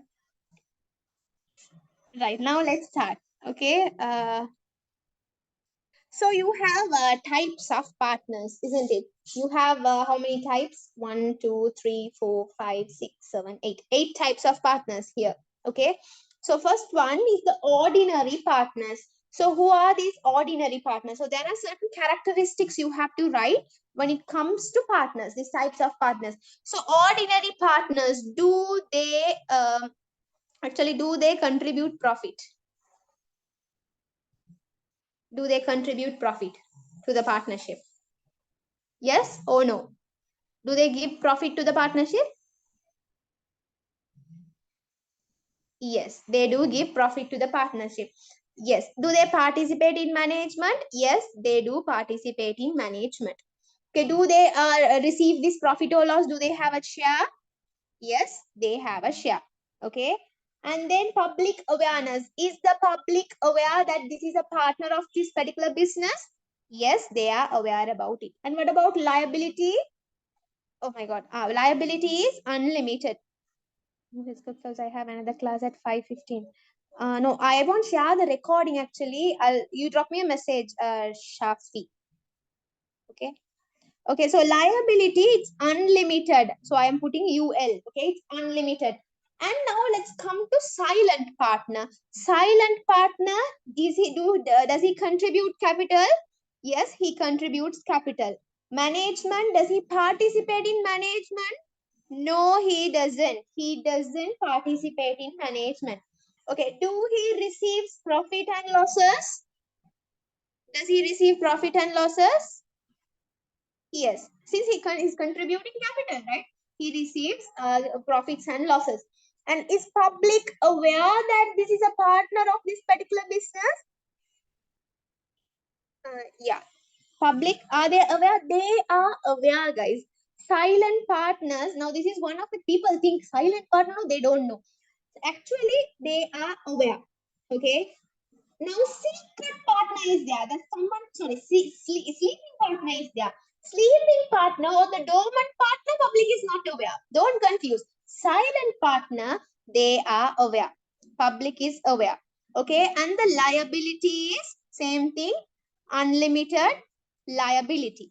Okay, and partner in profits only. They contribute profit capital? Yes. No, partners in profit only, they do contribute. Okay. Actually, this is an important thing to learn. This is good to learn. Okay. And management. Wait. What is the second one? Wait, I'm confused. Okay, a lot of messages. Second one, liability is unlimited. Here, this one, U and L. That is how that ugly thing is U and L. Okay, and management, they don't participate in management. Okay, they only profit. Only they can get partner in profit. Only they don't participate in management. Okay, and the next one, only are they allocated with profits and losses? Only profit. That is what it is. They are only profit, but no, they are not taking part in losses. Profit, yes, but when it comes to losses, it's no. Okay, I can't write properly. You all understand. Okay, profit is yes, they are allocated with profit, but they're not allocated with losses. Okay, is the public aware? Is the public aware about that? He's a partner. They are not aware. Public is not aware they are that he is a partner of the business. Okay, and liability, same thing. It's unlimited liability. Okay, in exam don't write UL, but for now I'm writing. Okay, next one, secret partner. Does he contribute to the does he contribute profit and loss, sorry, capital? Yes, he contribute. Oh my God. He contributes. And management, he participates in management. Secret partner, he contributes this one, and also he participates in management. Profit and losses, yes, he receives that. Okay, he has to participate in both profit and losses. Okay, guys. And public awareness, public is not aware that he is a partner. Okay, public is unaware. And the next one, and liability, unlimited, same thing. Okay, unlimited liability. Unlimited liability. Sleeping partner. Sleeping partner, does he contribute? Yes. Management, does he take part? No, he doesn't take part in management. He doesn't take part in management. Profit and losses, sleeping partner, yes, he receives. He has to take part in both profit and losses. He's allocated with both.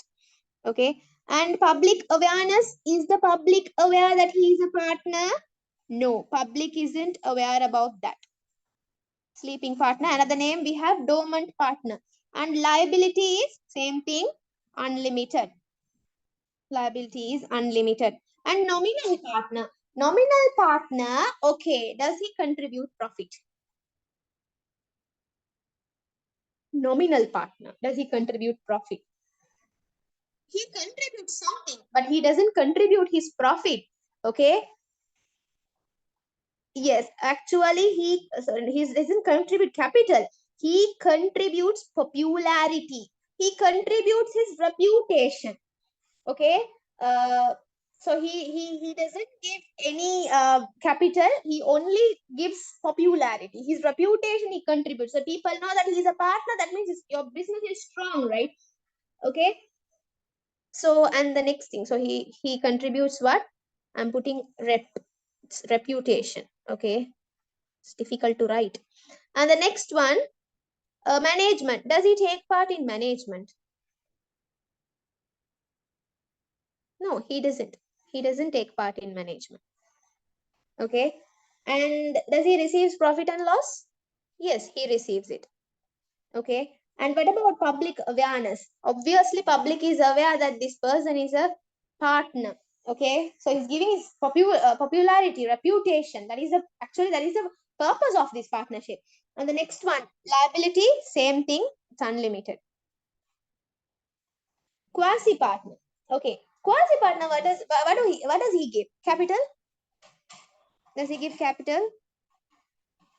Yes, Zuha, that's correct. Quasi partner, he gives loan to the business. Okay. He doesn't give capital. He gives loan to the business. Okay. And management, does he participate in management? he doesn't participate in management. He gives loan to the business and he doesn't participate in management. And for him, not profit or loss, it is interest. He is given with an interest, because that's, that is what he's giving loan. No, so when you pay that, you pay back, the return for loan is interest, not profit. The return for capital only, profit or loss, no, profit actually. Okay. And the public awareness, is the public aware that he is a partner, quasi partner? Yes, public is aware about that. And what about liability? It's unlimited. Great. It's unlimited. And limited partners. Okay, limited partners, does he contribute profit? Sorry, capital. I'm always. Okay. He contributes? Yes, he contributes profit. Limited contribution, yeah. Wait, he contributes profit. And management. He doesn't participate in management. Okay. Because see, they are with some exceptions, no, so they are not given that right. Okay, they don't participate. And profit and losses, obviously he receives, whether it's profit or loss, he receives it. And public awareness, public are they aware that he's a partner? No, there's no public awareness for limited partners. Okay, public doesn't know that he's a partner. Partners, right. Another name for sleeping partner is dormant partner. And the liability here, it's different. Okay, it's different. It's limited liability. Okay, let me come to your doubts. What are your doubts? Okay, what is, Miss, I hear these type of partners today. You don't know about this. Actually, some people say it's old syllabus, but I don't think actually most of the lecturers teach this. You can get questions from this. I don't know. This is an important area of this chapter. Most of the lecturers teach this. Okay, every partners have unlimited liability. That column isn't clear. Yeah, Yumna, actually all the partners have unlimited liability, but the last partner, limited partner, has limited liability. Except for him, all others unlimited. Can you please explain nominal partner again? Yeah, nominal partner, what he does is, he contributes his reputation or his goodwill to the business as capital. He is giving as capital. He's not giving money. He's giving reputation, or he's giving his goodwill. Let's say a famous cricketer or someone. He's giving his reputation. Okay, so that's good to become famous. So you don't need to even give money. You just give your reputation. But if they do something wrong, your reputation goes down. Okay. So, and then that is the capital he's contributing. And he doesn't participate in management, and public knows that he is a partner. And what else? Yeah, he receives this profit and losses. His liability is unlimited. Okay, he's allocated with profits and losses. Miss, can you please say, okay, can I screenshot this? Yeah, sure, you can screenshot. I think it's in the, yeah. Yes, even I don't know, Miss. Yeah, that's fine, Hadira. I have heard about, but not deep as this. Yeah, this is the thing. This is all. This chart is even enough. Just take a screenshot of this. This chart is even enough. Okay. Limited. Oh my God, wait. Now take a screenshot. Quickly take one.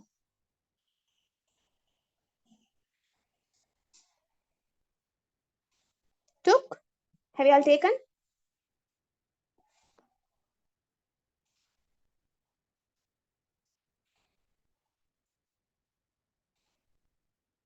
Okay, no. Right now I'm okay, fine. Okay, then what about the other doubts? Right. Can you please say about limited partner? Wait, Miss, what's the other name? Other name for sleeping partner is dormant partner. Okay. Can you please say about limited partner? Okay. Limited partner is, now he contributes capital. Okay. And he doesn't participate in management. Okay. Now look at this chart. He contributes capital and then he doesn't participate in management. He is allocated with profits and losses and public awareness. The public is not aware that he is a partner, and liability is limited. Okay, that's why limited partner. Okay, great. Now, what is the time? Okay, shall we go to this one? Are you all okay?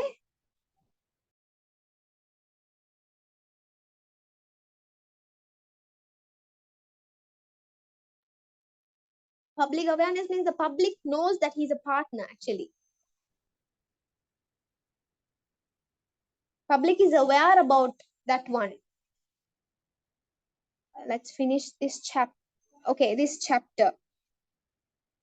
Management means now you have to manage your partnership. Every business has some management, right? So there are people who has a right to participate in management. Okay, so in companies, it is only the directors. Owners doesn't get, owners or the shareholders, no. They doesn't get the chance to participate in management. They don't have the right. Okay, like that partnership, certain partners doesn't have the right to participate in management.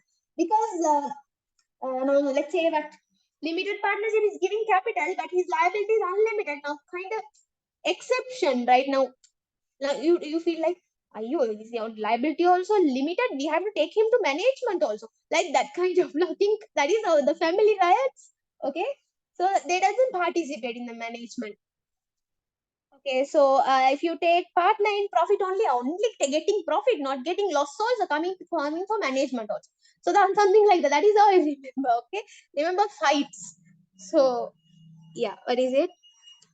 Some people are hungry and they wanted to go. Am I like away from the device? Is my sound low? I mean, what is it? Wait. Shall I? Here we have 1 minute. Wait, Shama. The question is not clear. Can you send it again? Can you say about profit and loss of partner in profit only? Yeah, profit only partners. What happens is they only profit. No, that word itself says he only receives profit. He's not allocated with losses. Okay.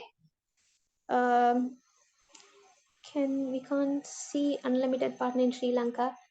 Yeah. Actually, in Sri Lanka, limited partnership is not there. It's prohibited to start limited partnership. You can't start. The law is there, the act is there, but it's not in use.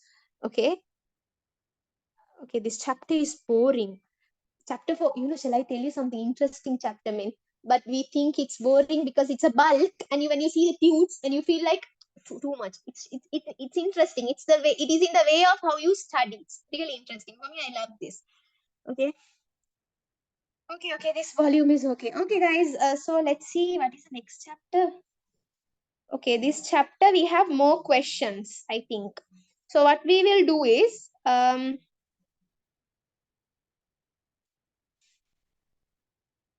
shall we do? Shall we do only this question so this page is over at least?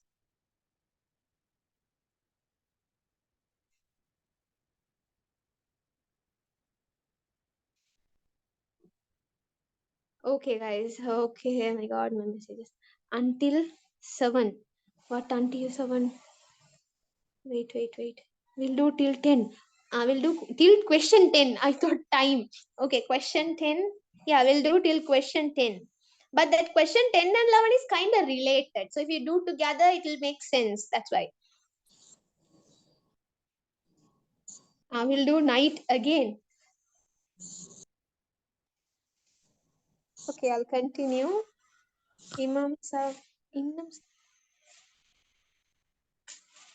Is my volume low? Don't worry, we have some. Okay, good, Hana. Okay. 9th question is the last one.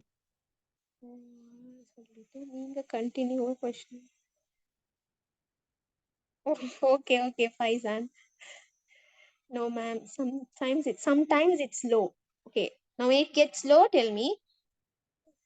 Sorry. I'm a bit far away from the mic. Wait, your voice is clear. It's like you go away and come back. It's like that. Is it okay now? I'll continue. Just tell so that we can start next set of questions on another day, inshallah. Yes. Okay then. Yeah, next time I will eat and join. No worries. Okay, guys. Now let's start this question. Okay. With this, we will finish it. We have two types. We have types of companies. How many types of companies? Not two actually. There are different types of companies. You all know.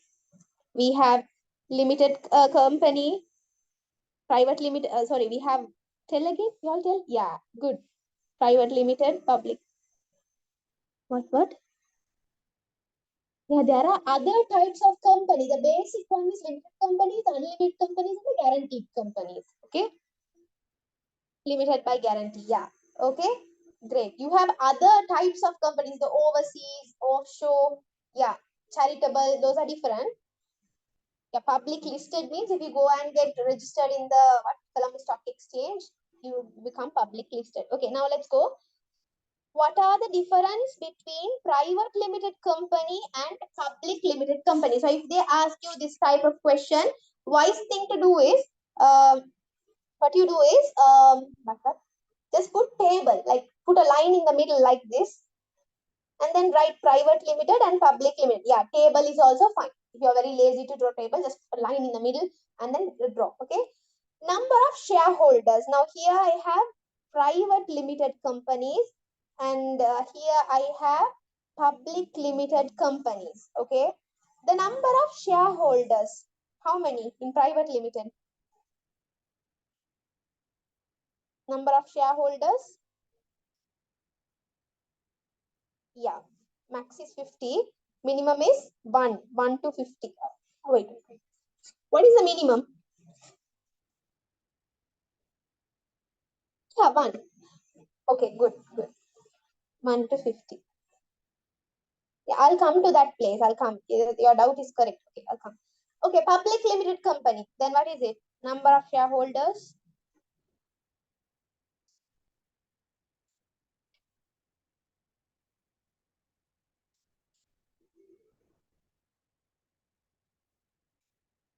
Unlimited.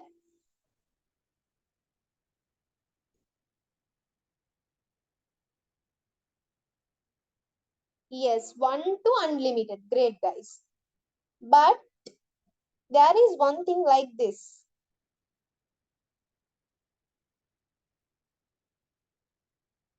Wait, your doubt. Oh my God, wait.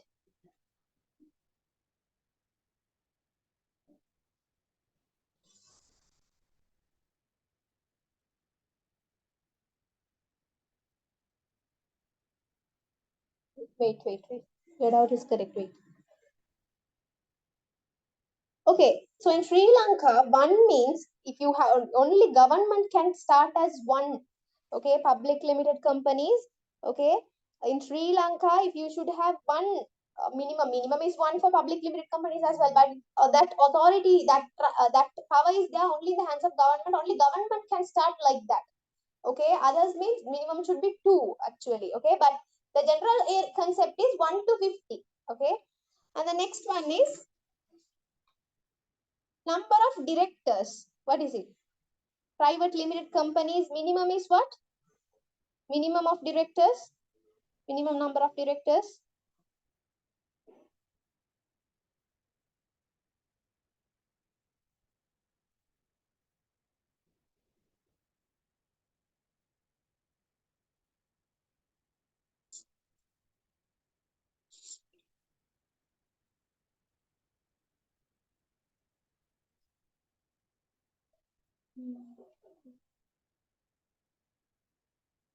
Wait, guys, wait. One, guys. Minimum is 1. Okay? Yeah, it's 1. Correct. Yeah, that's 1, not 2. Minimum is 1. And public limited company, what is the minimum? What is the minimum? 2. That is 2. Great. Min is 2. Okay. So what about the issuing shares and debentures? Private limited companies, you can't issue your shares and debentures to the general public. Okay. Uh, yeah, you can't issue shares and debentures for general public, only to your close friends and family. Okay, only that people. But public limited, you can issue shares and debentures to the general public. And AGMs, when you come to AGM, annual general meeting, is it compulsory for private limited companies to have annual general meeting? Is it compulsory? Not a must. It's not compulsory. Great. But for public limited company, obviously it's a must. It is a must to conduct AGMs, annual general meetings. Okay. And the next one, dividend payments. When you are making dividend payments for a private limited company, it is not a, you don't need to have this solvency test. What is solvency test? What is solvency test actually?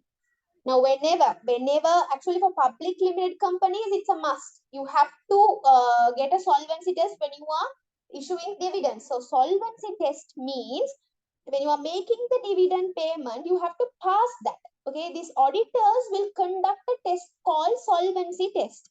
So in the solvency test, the auditor, he will verify something. He will verify that the company is not bankrupt. Yes, they are not bankrupted, and they have the ability. They have the ability to pay dividends. They can make dividends. They have a positive net asset. That means their equity is positive.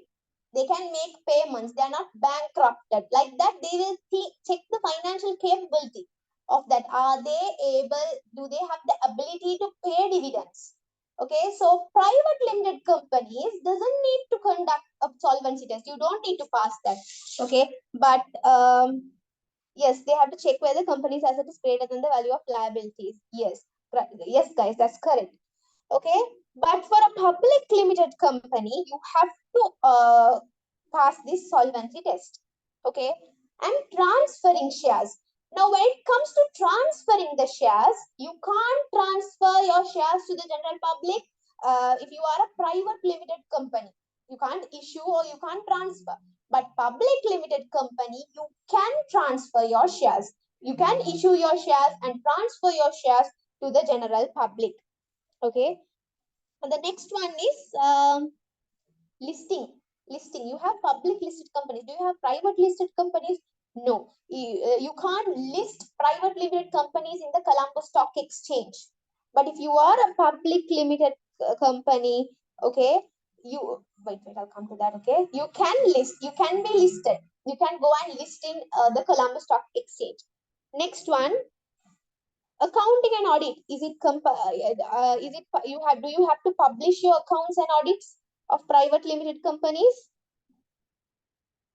You don't need to, right? You don't need to publish your yeah, you should not. Yeah, you should not. Correct. You should not publish your accounting and audits. Okay, you don't need to publish your accounts, but when it comes to public limited companies, you have to. They are published. Okay. Okay, guys. So, what are the sharp things, guys? Oh my god, a lot of messages. It can be listed in CSA, but in public is listed. Yeah, that's correct, Zuha. And only for existing one is private limited company. Yeah, it's a test. Okay, miss issue and share is a PLC. Issue and share in PLC. So, PLC, you can issue your shares and debentures. Public limited companies, you can issue your shares and debentures to the general public. They can repay the liabilities made. Yes. How to spell? Okay, wait. How to spell what? Solvency test. SULVENCY. Is that what you asked? Okay, that's fine. What meeting, miss? Wait, what meeting? What is that meeting? Guys, wait. Yeah. What is the meeting? Annual general meeting. Annual general meeting. AGM. Yes. Miss, what's the annual general meeting? Every year they have these meetings. They will publish these accounts. They will discuss about that. The directors will have a meeting. All the shareholders, if it's a company, everyone will go to that meeting and they will tell what they have done. They will share this financial position, the statement of profit or loss, and they'll tell how the company had operated. Okay. Okay, yes, for today, that is all. Okay. So guys, thank you so much for participating. If you have anything, you can ask me. So we'll meet in the next session. Okay. Till that, take care. Bye-bye.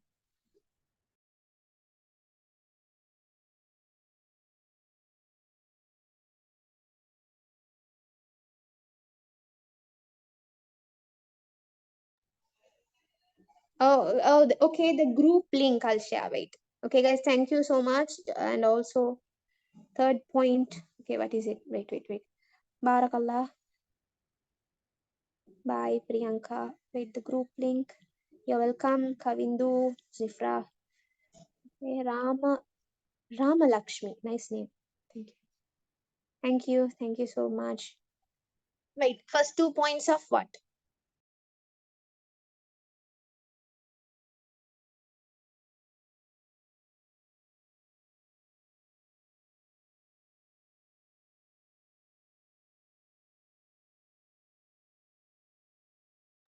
I'll give my number. Okay, so this is my number. What you do is you drop me a message. This is my WhatsApp number. Drop me a message. I will add you to the group. Okay. What else with the chart? I'm a bit confused. So check whether that chart also correct. Okay, I'll see, you send it. Okay. Thank you, Ibrahim. Miss, what's the first 2 points, please? Okay, thank you, Liva. Barakallah. First, okay. Wait, session was wonderful. Wait. Which point? Point of this one. You're welcome, Amjad. With you, keep it up. Okay, thank you, Barakallah. So the first 2 points, right? First 2 point of this question is number of shareholders. For private limited is it's 1 to 50, and for public limited it's 1 to unlimited. Okay. And the second one is the directors. Private limited, its minimum is 1, and for public limited, minimum is 2. Okay, wait. What was the other question? Wait. Third point. Third point is issuing shares and debentures. For private limited, it's not, they don't issue shares and debentures to the general public. But public limited, they issue shares and debentures to the general public. Thank you, Hamas. Thank you. Next question is actually the next class is next Monday, right? I even forgot. Next Monday, okay? If I have some other classes, if I can put in the middle, I'll tell you, okay?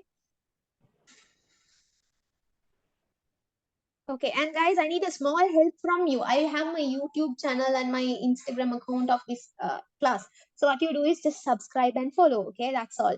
And what else? Yeah, that's all. Okay. Till then, thank you so much, guys. Take care. Bye-bye.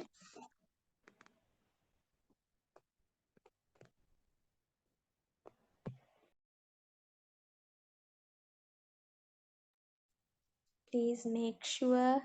Yeah. Thank you, Sangeeta. Sangeeta, I'll eat now. Asking to use YouTube and no, Hannah, I'm not like that. Yeah, I'm not asking you. You use YouTube for good things, and also Instagram don't use. Okay, but if you're using some, follow me. Yeah, I have to eat a lot. You know, I have no. They say no water in the throat. There's no water in my throat now. No, Hannah, see this girl. Thank you, Zainab. Thank you for that. What else? What else? Have I missed anything? No, right? Okay. That's all. Anything else? Last part, Miss Saviche. In the last part, which one?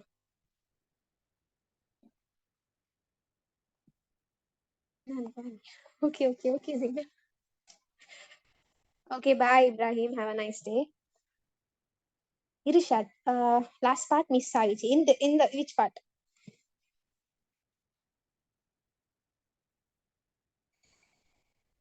Wait. Ask me. You drop me a message. You are my student, right?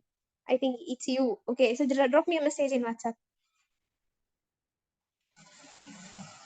If you have missed something, drop me a message. Okay, right. Okay, guys. Okay, I'm ending then. I'll screenshot your these things. Okay, thank you. Bye. Fiscal policy part if possible. Okay, fiscal policy. Actually, fiscal policy is wait. Let me relax. Okay, you have government policies, you have economic policies. Okay, economic policies are what now you as government they have goals. To achieve those goals, they use some instrument. Those instruments are what we call as economic policies. Two types of economic policies. One is fiscal policy, the main ones, okay, and the monetary policy. So when it comes to fiscal policy, Rama Lakshmi, I like your name. So when it comes to fiscal policy, it is related to the income and expenditure of the government. It's related to the revenue and expenditure of the government. Okay. And what is the aim of fiscal policy? I think I forgot to say in the class. The aim of the fiscal policy is to maintain macroeconomic stability. Okay, that is their aim. You should know that the aim of the fiscal policy is to maintain macroeconomic stability.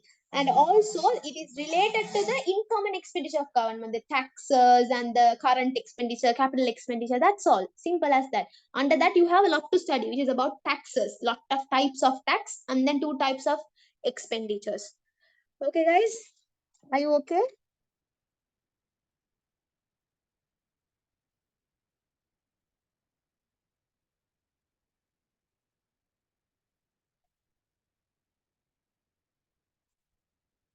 Okay, okay, dear. You're welcome.